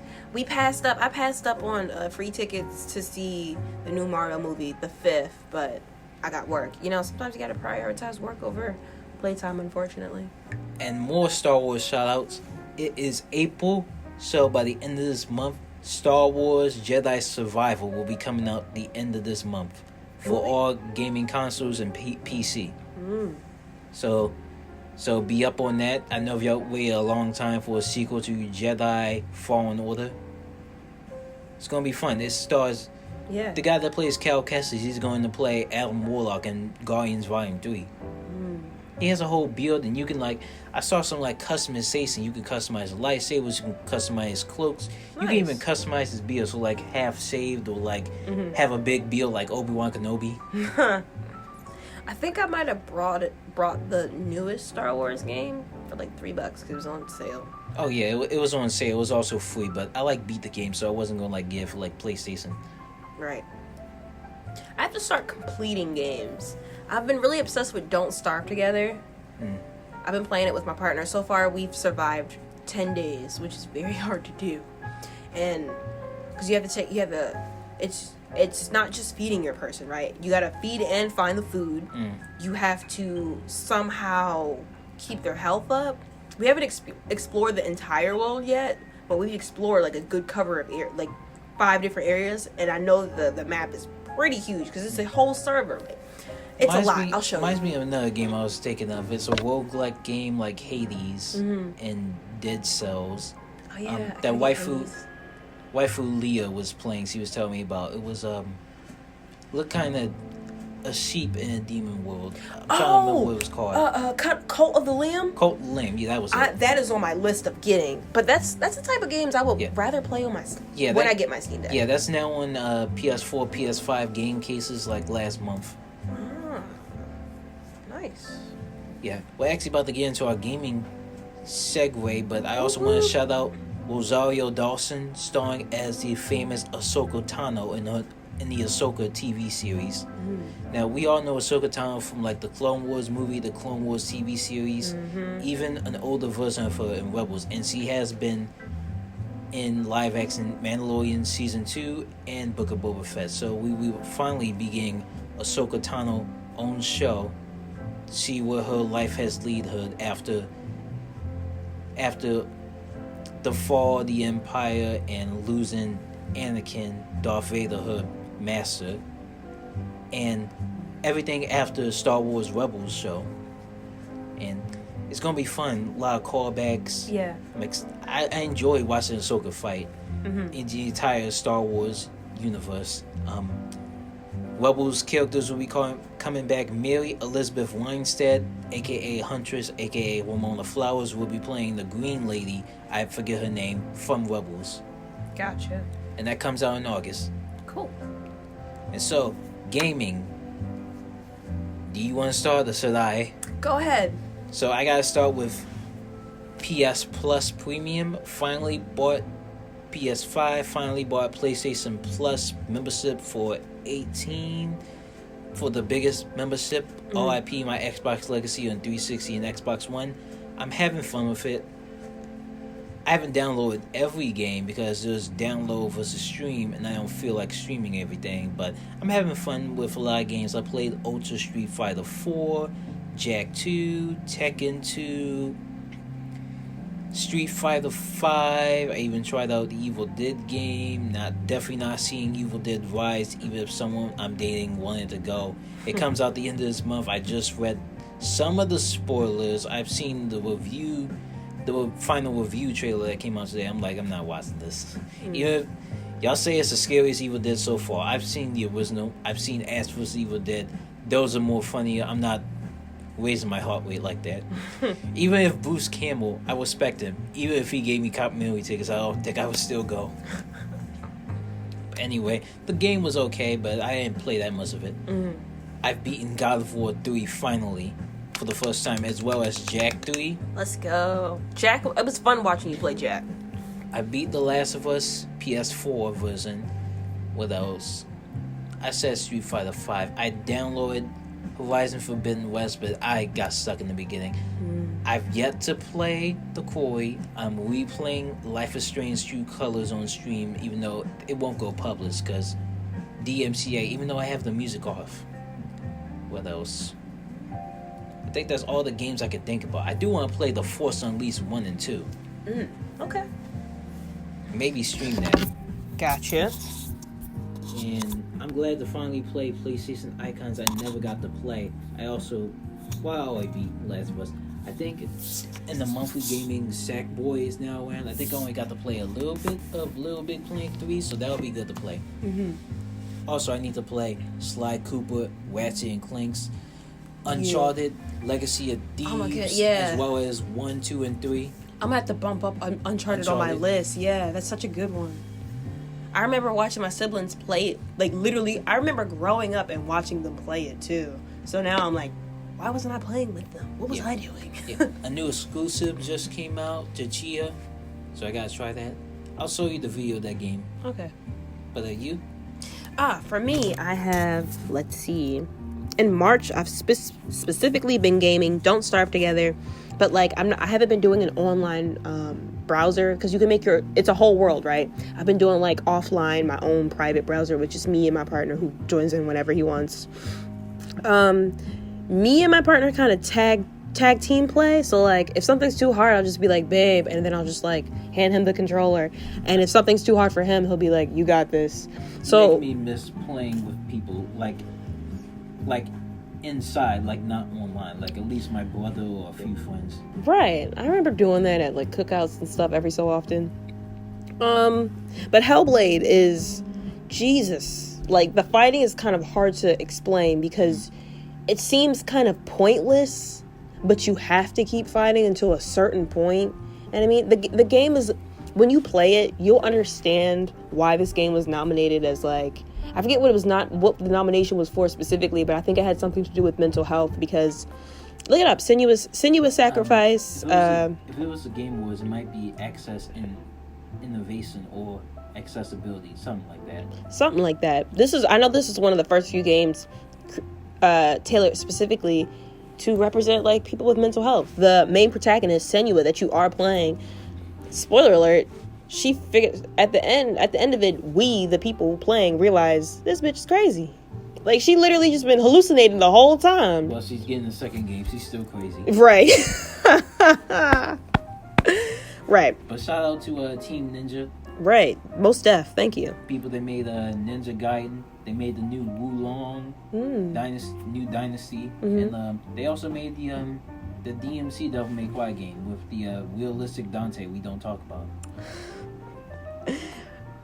I think, so you guys remember last time I was talking about Hollow Knight. I haven't beat that, and I'm realizing that's like a huge do it in your own time.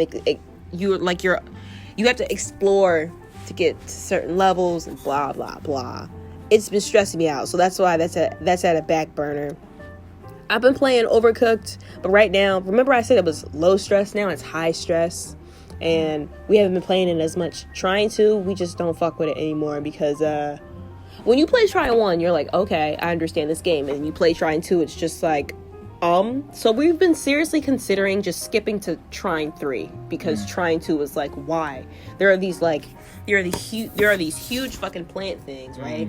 And like, if you're right here, it can go all the way over here, bro. Like, so if you're over here, it can still get you. I don't understand. It looks like it should only be on this, but like if you make it to the other side, it can still eat you at the other side. So it's like mind you guys, I would still classify myself as a newbie player, and my partner's been playing for like ever. So he's not a newbie at all. It's making me think about Spiral, but I don't like Spiral like that or Crash. But anyways, there's a Tron 4 on PS Plus. Yes, I have the Ultimate Collection. I'm just gonna skip 2 and try 3. But I don't feel good about skipping things. Because, like, I feel like there's an order for a reason, you know what I mean? I'm going to have to play God of War out of order. I played Ragnarök, then 3. Now I got to do God of War 2018, and then 1, 2, 3. I'm not going to stream it because it's too violent. Understood. Didn't you say you were going to have a guys talk about the violence and how it's mainstream? That's what a lot of people like now. We might still have one about financial stability, even though I'm not working right now. And then we need another one. Yeah, guys talking about the violence in pop culture and media. In media. I also wanted to put The Boys Season 3 on trial. I know Season 4 is coming up, but I want to put Season 3 on trial. I gotta review it. I haven't personally seen the episodes, but I've been watching clips. I know the plot, so... Okay. That could be something to do on the YouTube platform. Like YouTube, maybe like visual podcasts whenever we don't want to, you know what I mean? Yeah, have a animated picture of me. I put either Marvin Milk or Soldier Boy on the front line in Homelander in court. Yeah, I gotta tune into X's Twitch streams. They are funny. He has it's like watching another. I don't know. It's funny. Yeah, I started using the blip sounds, even though I don't have my PC, so I had to use it for my laptop. I was almost contemplating retiring from Twitch because I'm not making any money from it. Nobody's subscribing. Unfortunately. Yeah. Well, those emojis I paid for by Zyx Draw ZYAXE_draws.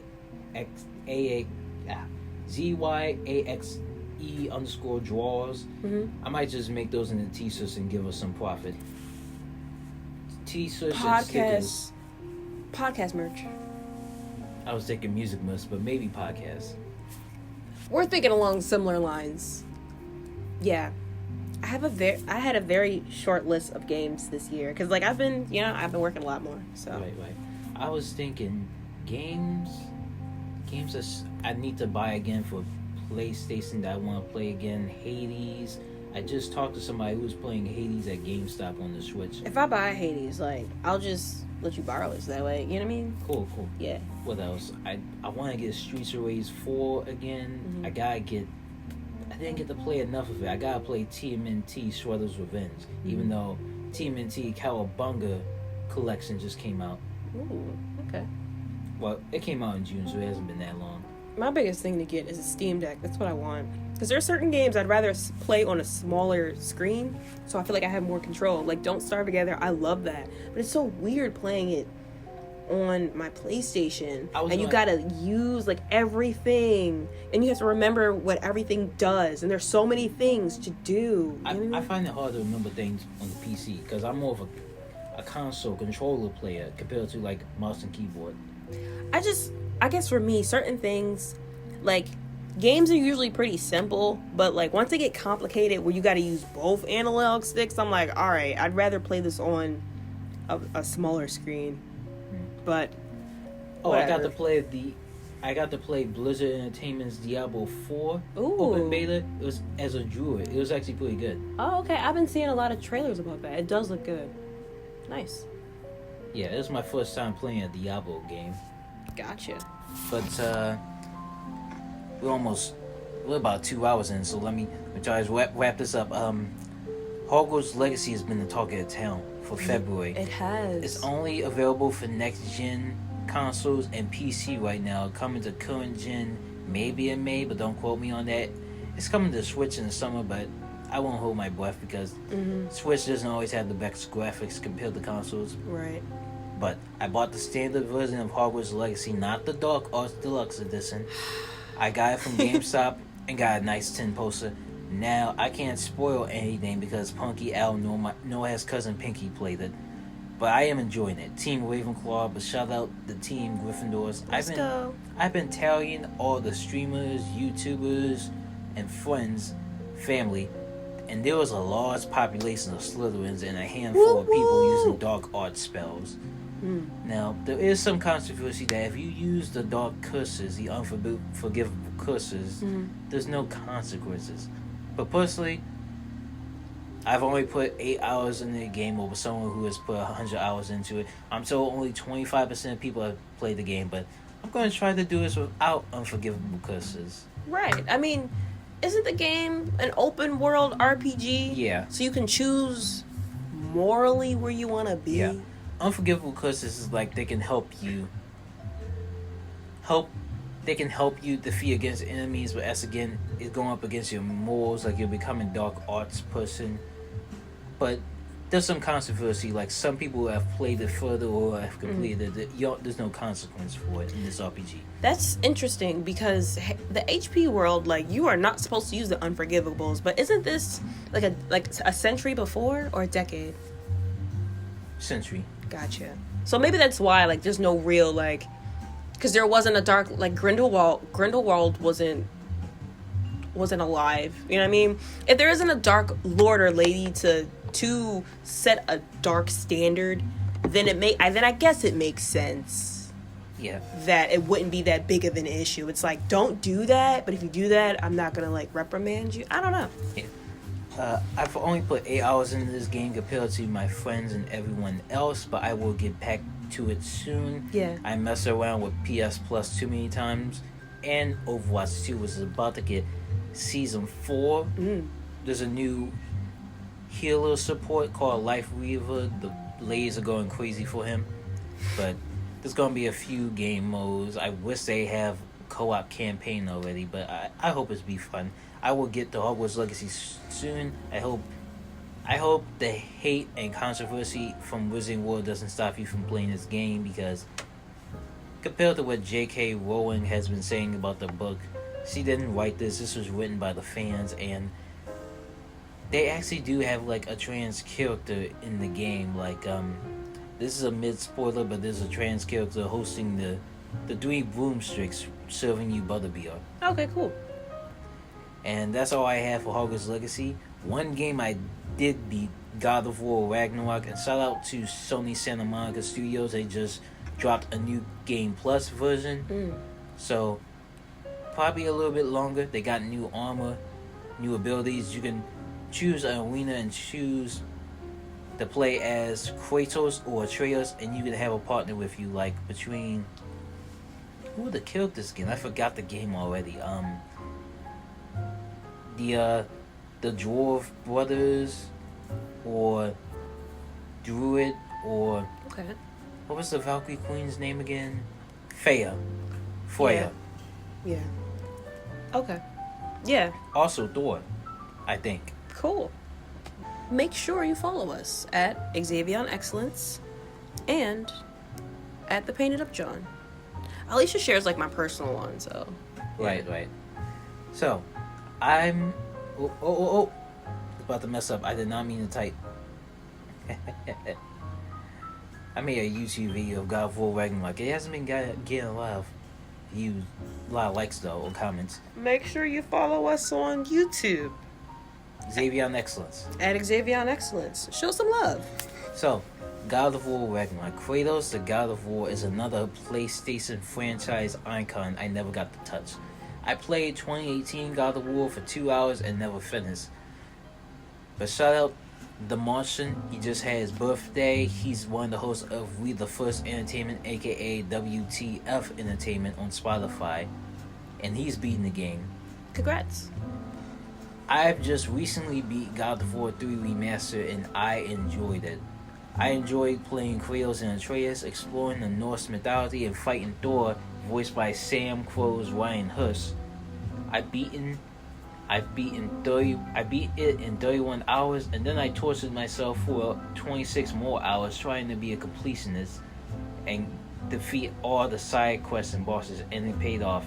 This is my first platinum game on PS5, 100% completion. Ooh, impressive. Now, if you just got a PS5 or PS4, I wouldn't torture yourself like I did to complete this. I just say play the story and then move on. Unless you care for the end game, because the end game bosses, they'll ruin the Ruin bosses, and then the new Valkyrie Queen, one of Freya's friend. What was her name? Gnar or something. Gnar, G-N-A. Like, she was super difficult. The Valkyries don't play. Clearly. Like, they are super fast. In the MC universe, don't we have... Well, didn't we have Valkyries, but they're all dead, so they're now as the new Asgardian king is a Valkyrie? Used to be a Valkyrie? Maybe. Marvel and, like, actual... Sony Santa Monica's North War is a little different. I don't know. Gotcha. But the bosses, man. Thor wasn't even that hard. He killed me, like, once. And I beat him on the second round. Odin was way harder than him. Gnar is harder than both of them, but Odin was way harder. He killed me, like... I don't think I died on his first phase, but I definitely died on his second phase. Okay. But, yeah, that's all I have for God of War Ragnarök. I give it like an 8.5, maybe a 9. Pros, great casting. Lady Sif is the same VA of Elena from Uncharted. It has a beautiful open world. The 2018 story got better, and there's fun combat with 3 weapons. Boy, you get not only the Blaze of Chaos and the axe from the 2018 game, but you also get a new weapon, a spear that you can throw multiple times and then just explode it on enemies. Oh, nice. Yeah. Is that Atreus? What weapons? No, this is Kratos' weapons. Atreus, you get to finally play Atreus, and he just uses a bow and arrow. Later on, he gets to use a sword, and he also... Well, this would be spoilers if I go further. He has his own abilities separate. Can't he shapeshift? Yes, he is part druid since he is a giant, so he can shapeshift into like a wolf and a bear. He also still talk to snakes. Gotcha. But those are the pros, the cons. No matter the difficulty, the game is hard. I'm not even playing it on the Ultimate God of War. Maybe I'll play on New Game Plus, but I don't know. There's too many puzzles, not enough combat. From all the streamers I've seen, I feel like that's the main problem, especially the Black Okage. Shout out to him. He claims this is definitely the third best game of 2022. Elden Ring, Plague's Tale Requiem, and then God of War Ragnarök, because it's too many puzzles and not enough combat compared to 2018, because it's God of War supposed to fight, not do puzzles. And the middle of the story is kind of a slow burner. Mostly the Norns missing. I can't stand the Norns. They were so annoying. But the beginning and the ending were great. Some realms I liked more than others. Too much scattered exploration. I cannot stand.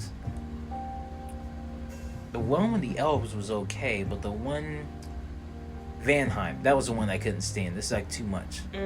And also Vanheim is the one where you can like, it's like a Tibetan cleansing bowl. It has sounds when you move around, and like it changes the time, like wolves fly in the sky, and then like they change it to day to night. That is so cool. Yeah, but that's all I got from God of War Ragnarök. Finally got to play it. Now I only need to play Elden Ring and Plague Tale Requiem, which still is an hour or two trial on PS Plus. I am going to... Jesus, I've been talking about... It's funny that Plague Tale Requiem became one of the top 3 games of last year, because that's all I was talking about, man. And you know, I'm playing the old one. I have to remember to go back and finish that. Jesus, I have so many games I gotta make a list. And I know I can't beat the first one. I don't do stealth games. I don't even play Metal Gear Solid. What kind of game is it? Is it like soft horror? Would you call it soft horror? No. Metal Gear Solid is another iconic video game. You know Snake, right? With the iPads. He's like a stealth person, missing ops. Okay. Like maybe if you know Metal Gear Solid 5 or like one of those waifus, what's her name? Quiet. Okay. I'll show you the game later. Yeah. But I would rather play Metal Gear Rising Vengeance with that guy. He could just walk around in armor and fight people with weapons. And memes, like we all know President Armstrong, like that, talking about making America great again. He's hilarious. Nah, he was a senator. He played college football. Like he can fight. His whole body is fueled with nanomachines. Okay. Like, Okay. this man could take on anybody. He could take on Iron Man. Oh, alrighty. We up there. Yeah, I gotta show you the video later. For sure. But Maybe I should think about buying, what's that game? Where, like, oh man, it's not Saints Row, but it looks like it. Sunset Drive? Sunset Overdrive, that's a good game. That's what I want to play. I'm gonna buy that. I want to play that on my console. I think that was for PC and Xbox One exclusively, but it is great. I did buy it on the Steam, but I'm locked out of my Steam, so. It is a good game. It was a fun game. I think that's all I have for gaming. I think I already talked about Overwatch Season 3. I loved it. I got Gold 1 last night on Ranked Mystery Heroes. Mystery Heroes is new. Thank you. Ranked Mystery Heroes is new, but I enjoyed it more. Enjoyed it more than doing a role selection because I was losing masters. And I was still in Silver trying to get the gold with Waifu Leah. But Silver 3, role selection, Mystery Heroes, Gold 1, recommended. And I'm just going to say that. I haven't reached my first gold. I think I have like silver. I definitely have a couple of silver trophies. Maybe not a lot. Maybe like 5, but like on the PlayStation. On place? You know how like they have the bronze, you know what I mean? I haven't. My bad. Go ahead. I was talking about Winkins, but yeah, I got a lot of trophies now. Yeah, I haven't gotten there. You guys will know first when I get my first like. Yeah, first platinum or gold. First gold, then platinum. I'd say the probably easiest. I think the easiest platinum, maybe Life is Strange if you're like super explorer. Maybe Lego games. Okay. They're easy. What else? I'll go back to streaming Life is Strange. I only stopped because I don't know why I stopped, but I can restart that, definitely. I'm almost done True Colors. I was stuck in episode 1 of Before the Storm. I don't think I'll ever play Life is Strange 2 though. But the one with the 2 boys? Yep. You sure? It starts with Halloween. Why is I'm so sorry. Halloween? Maybe I'll fight through it. Maybe I'll have to fight through it. But anyways, it may not be worth it. Anyways, have you ever played co-op games competitively? Like Overwatch 2 has ranked missions, so does Fortnite and Apex. I used to be big on Fortnite. Like, me and my sister, we would always get, like, in our area, because I know that Fortnite goes by your area. Like, we would be, like, in the top 10. You know what I mean? But then I fell off, and my partner doesn't want to play Fortnite with me. So I'm like, I'm not going to play it by myself. Even though they just had an Unreal Engine editor, maybe I'll download it, but I'll probably delete it again. I don't really care for this new season compared to last season. It was the only reason I got Battle Plus because I've been saving V-Bucks, and I got almost all the characters on the Battle Pass. I got the Doom Slayer. Finally. And congrats. We're almost 2 hours in the core down, so I gotta try to wrap this up. But I think, I finally gotten gold on Overwatch. I've once got gold for Season 9, the one with Valkyrie on Apex. But I believe that's all we have for gaming. So the Overwatch. Oh, Naughty Dog. Naughty Dog needs to bring back Jack and Daxter. It looked like a lot of fun watching you play it. Yeah, so I don't care how many Last of Us or Uncharted fans I know. Any chance I get to talk about Naughty Dog's original PS heroes, Jack and Daxter, I will. Although it's a third-person shooter, unlike its predecessors. No, wait. Let me start that again. Although it's a third-person shooter like its predecessors, it's less of an action investor game and more of an old-school platformer. This franchise took over the entire PS2 era. The only reason I know about this franchise is because one of my cousins had the sequel, Jak 2. Not a hardcore platformer, but I enjoyed the Jak and Daxter story. I played Jak 2, Daxter on PSP, beat Jak X Combat Racer on PS2, loved that one. Had a good soundtrack too, like Queens of the Stone Age is on it. Okay. And recently just beat Jak 3 on PS Plus. I haven't played the precursor Legacy yet, which is the first one. And I've seen the cutscenes, but we don't talk about the Lost Frontier. You know, the ones with the pirates. Traveling through the forest, New Haven City, and the deserts of Spargus, using 4 guns with upgrades, driving, flying, light and dark abilities, secrets and cheats, and slightly annoying mini-games. Jak and Daxter 1 starts with Daxter falling into a dark ego and becoming an orange Atso, whatever that is in reality. So they travel to stop the forces of evil from unleashing Dark Eco on the island. And there's these ancestors called the Precursors. Jak and Daxter 1 was more lighthearted, but the world's favorite franchise favorite is Jak 2. Jak 2 starts with the gang making a machine that accidentally opens a rift and sends them to a time jump, which they later find out is the future. The duo separates, and for 2 years Jak was in prison. This is where Daxter on his PSP spin-off spent the 2 years as an exterminator hunting bugs and waifus. Literally. But back to Jak 2. During the 2 years, Jak was the one being turned by Dark Eco, tortured and experimented on in prison for 2 years. Daxter finally rescues him, but not before we see his transformation and hear his first dark words. His first words, like he's going to kill Baron Praxis. And he turns into his Dark Eco self. But he snaps out of it because he won't kill Daxter. And that's how Jak 2 started. So they break out of prison, join the underground to take down Baron Praxis, Arrow, the captain of the Crimson Guards, and creatures called the Metalheads. Jak is built differently than when he started. He gets guns this time, he becomes a racer, he gets a hoverboard, and he has a lot of talking. He has a lot of lines of talking, just trash talking, always angry.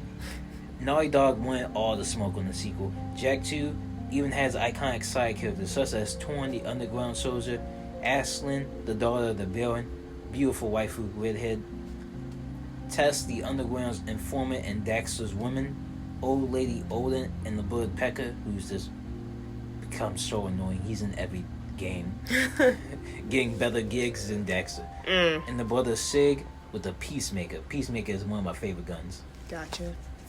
Jak 3, in my opinion, took Jak 2 and made it more fun. Gun modifications for more combat, hunting for armor and items such as ego crystals. Jak 3 stalks with Jak and Daxter getting kicked out of New Haven City and banished to the deserts for their dark powers. For Jak's Dark Eco powers. The people of Spargus saved them and put their skills to the test. Their leader, Deimos, was dropping gems to Jak. Big boy Cleaver hating on them the whole game, but has some funny cutscenes, like when they first meet. You talking to me? And Seam, a monk voiced by Taylor Strong, who you know is the iconic voice of Harley Quinn, also a voice of the clock lady Miss Minutes in Loki. Seam studies the secrets of the Precursors, hating the duo in the beginning, but becomes an ally later on near the ending. And I was going to add a video, maybe add it on, or like cutscenes and talk scenes from the game, but probably not going to add that. So, oh no, there was one time when Seam broke the fourth wall, and it's like, "You still here? Yeah, we thought we'd hang out. Catch some waves. This isn't a game." I like when they tastefully break the fourth walls. Yeah, back to the plot. The Precursors need their help again to destroy the Dark Makers that will destroy the world with Dark Eco. Other antagonists include Vigor, the counselor of Haven City who kicked out Jak, and the return of Arrow as a cybernetic monster leading the Crimson Guards. But now we have Blue Guards led by Ashlyn and Torn, so they go back to Haven City, they fight in Spargus death matches. You find out more about Jak's past and the truth about Lamar, the city's hero. Explore catacombs, laying down bullets in a war, meet the real Precursors, which is hilarious by the way. And instead of his main woman Kira, Jak hits it off with Ashlyn at the end.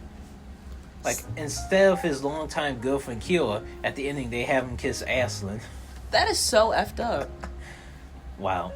She is kind of more bad than Kira, but they kind of did Kira dirty. Like, she only had like 1 or 2 cutscenes in the game. Compared to Jak X, she took a turn up in Jak X. Like, she's more assertive, and then like in the last game we talk about Lost Frontier, she finally became a sage like her father, and we learned more about Dark Eco. But, is that why Jak ends up with her? Because she becomes dark in the end? No, she was there from the beginning. So it kind of just clicked. They keep getting kiss scenes, and Daxter keeps interrupting. Except for Jak X, they finally kiss and Lost Frontier. So, not to mention that now Jak has Dark Eco and Light Eco abilities in Jak 3. Most annoying part of this game was driving and time missions. I appreciated Jak X Combat Racing, even if it's the only racing game. I enjoyed it.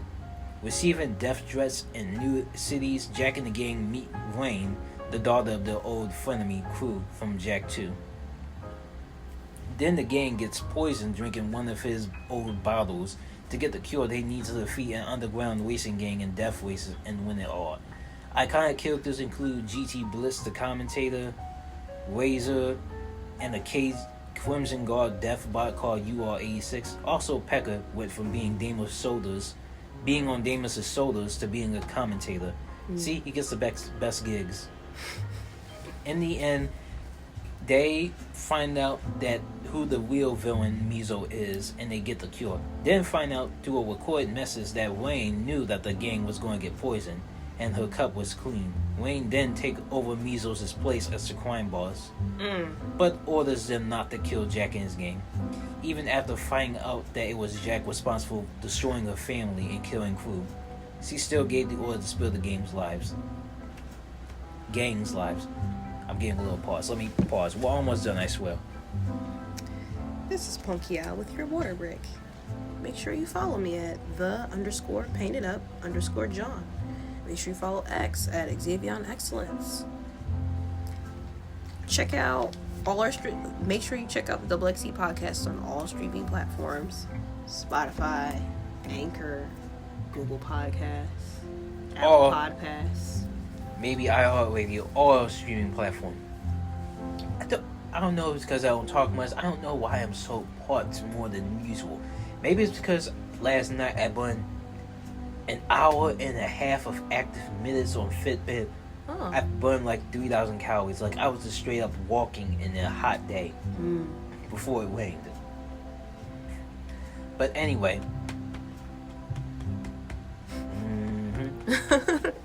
Matthew McConaughey, Wolf of Wall Street. Shout out to Jak finally getting a kiss with Kira, even though he kissed Ashley first. The only thing I remember from The Lost Frontier is that Jak can't go dark eco mode, which sucks, as it's too unstable in his bloodstream now. Jak and Daxter and Kira fight pirates. Daxter gets dark eco powers poured on him and becomes a bigger furry monster. And the ending is them finding different locations of different colored eco, and Kira becomes a sage like her father before her. Star Wars line. Now, instead of continuing Ellie and Abby's sad stories in The Last of Us Part 3, I think the fans would love it if Naughty Dog went back to its roots. Fun gameplay, lovable characters, old school platforming concentration. And with all that being said, I think Naughty Dog needs to bring Jak and Daxter back. That's all I have to say for gaming.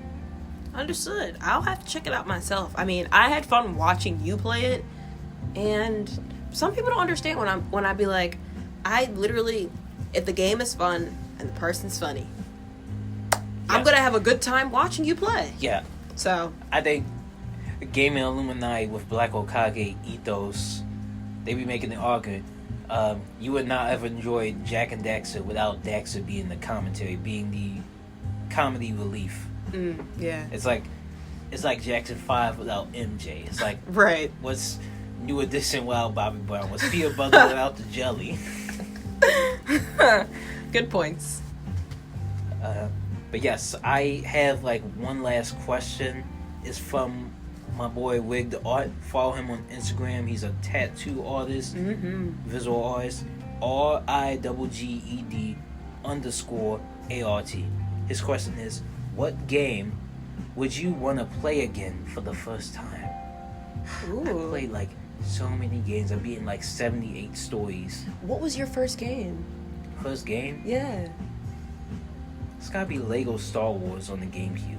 Mine was Borderlands 3. That was a fun... That's your first game? That was the first game I played. My friends Winter and Bear, they were like, you want to play? Seriously? I was like, yeah, seriously. Actually, no, that might be a lie. My first game was Madden NFL 2005 because my brother played it. Then Mortal Kombat Deadly Alliance. I was a kid, I wasn't allowed to play it, but my cousin Punky played it, and that's how I grew up into a fan. Gotcha. She also beat the original Resident Evil 4 2004 on the GameCube. And shout out to Capcom with Resident Evil 4 Remake out now. I played I played the demo, love it. Finally survived the chainsaw guy in the village. Everybody loves it. I hope to get it on a discount day. Right. Because I've already beaten Resident Evil 3 remake. I would love to beat Resident Evil 4 remake. Gotcha. I haven't beat 5 yet, but I like that one. I want to go back and play 6 and try to beat it, but it's so long, and people don't like that. They say they don't want a remake for that. They want a remake of 5. I think they need a Resident Evil 9 to bring all the characters together and end the story. But if I had to play a different game other than I already said I felt like Borderlands was a great like first game to get into. It didn't teach me the basics a lot, but it was like, okay. You need to play Borderlands 2. That's one of the games I would want to play again, at least more with friends. Yeah. Borderlands 2 was the GOAT. Play again. Maybe Lego Star Wars again on the GameCube, but I didn't know how to play that. Maybe, I would say, if I had to play a different game that I've already played for my first time, it would most likely be like Horizon Zero Dawn. I didn't finish it, but that's only because like I don't dedicate time. You know what I mean? I dedicate time to like smaller games, like Don't Starve Together, because like the game resets when you die. You know what I mean? But I figured out how to roll back the clock as like the host of the game, so like I have 5 seconds to figure out what not to do so that I live. I like it. I'll have to stream me playing like on my personal server and let you know so that you can get a sense of what I'm talking about. Yeah. I think there's 2 Ultimates I would love to go back to, and it's definitely like middle school. My middle school days, like first years of high school. It was when I got collector's edition for these 2 games, Mortal Kombat X. I love that game. When I first played it, I was so hooked. I joined the White Lotus faction, which is like the Saladin monks and the Elder Gods team. I played so much of that game. I beat the story. I was playing online. I was training, learning all the combos. I know more combos from MKX than I do MK11. Just loved it. I broke my golden scorpion statue, but I still love the game. Games stay with you for a long time. Yeah, and Batman Arkham Knight. I also had the collection one of that. I never got to light up the statue though. Probably sell it off. Batman statue, but I love Batman Arkham Knight. Like knowing like this was gonna be the last Arkham game, I enjoyed it. Even though the Batmobile missions could have been better, I enjoyed it. Even though it's Halloween, I still enjoyed it. Right. Oh, and I would love to go back and play Arkham City all over again. Even though I can't play on PS Plus, Return to Arkham. I loved it. Playing Batman, Catwoman. It was the open world. It was so amazing. All the villains, Joker, Harley Quinn, Doctor Strange, Ra's al Ghul, Mr. Freeze. I even went back and beat Arkham Asylum, and I was scared to do it. Play the game growing up because it was Asylum, all them crazy. I get it. Awesome, all them crazy villains, and also Scarecrow's land. Right, Scarecrow. He's a scary fella. But yeah, those are the games I would love to go back to playing again for the first time. And do you have any questions? Do you have any questions you got? No questions at this current point in time, but I'll definitely have questions next time. Send us your questions. DM us questions. And that is episode 14, the April update, the Dungeons and Dragons Chaos. Thank you all for listening. Any final thoughts from you, Punky Al?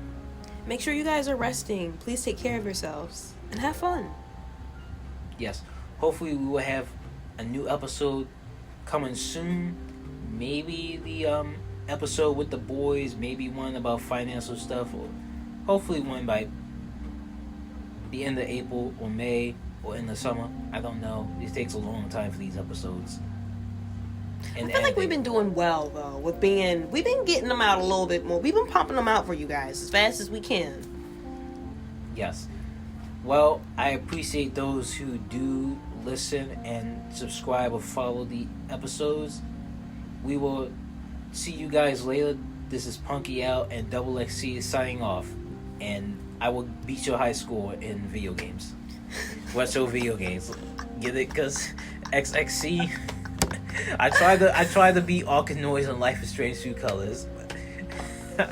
I'm terrible at. Anyway, peace.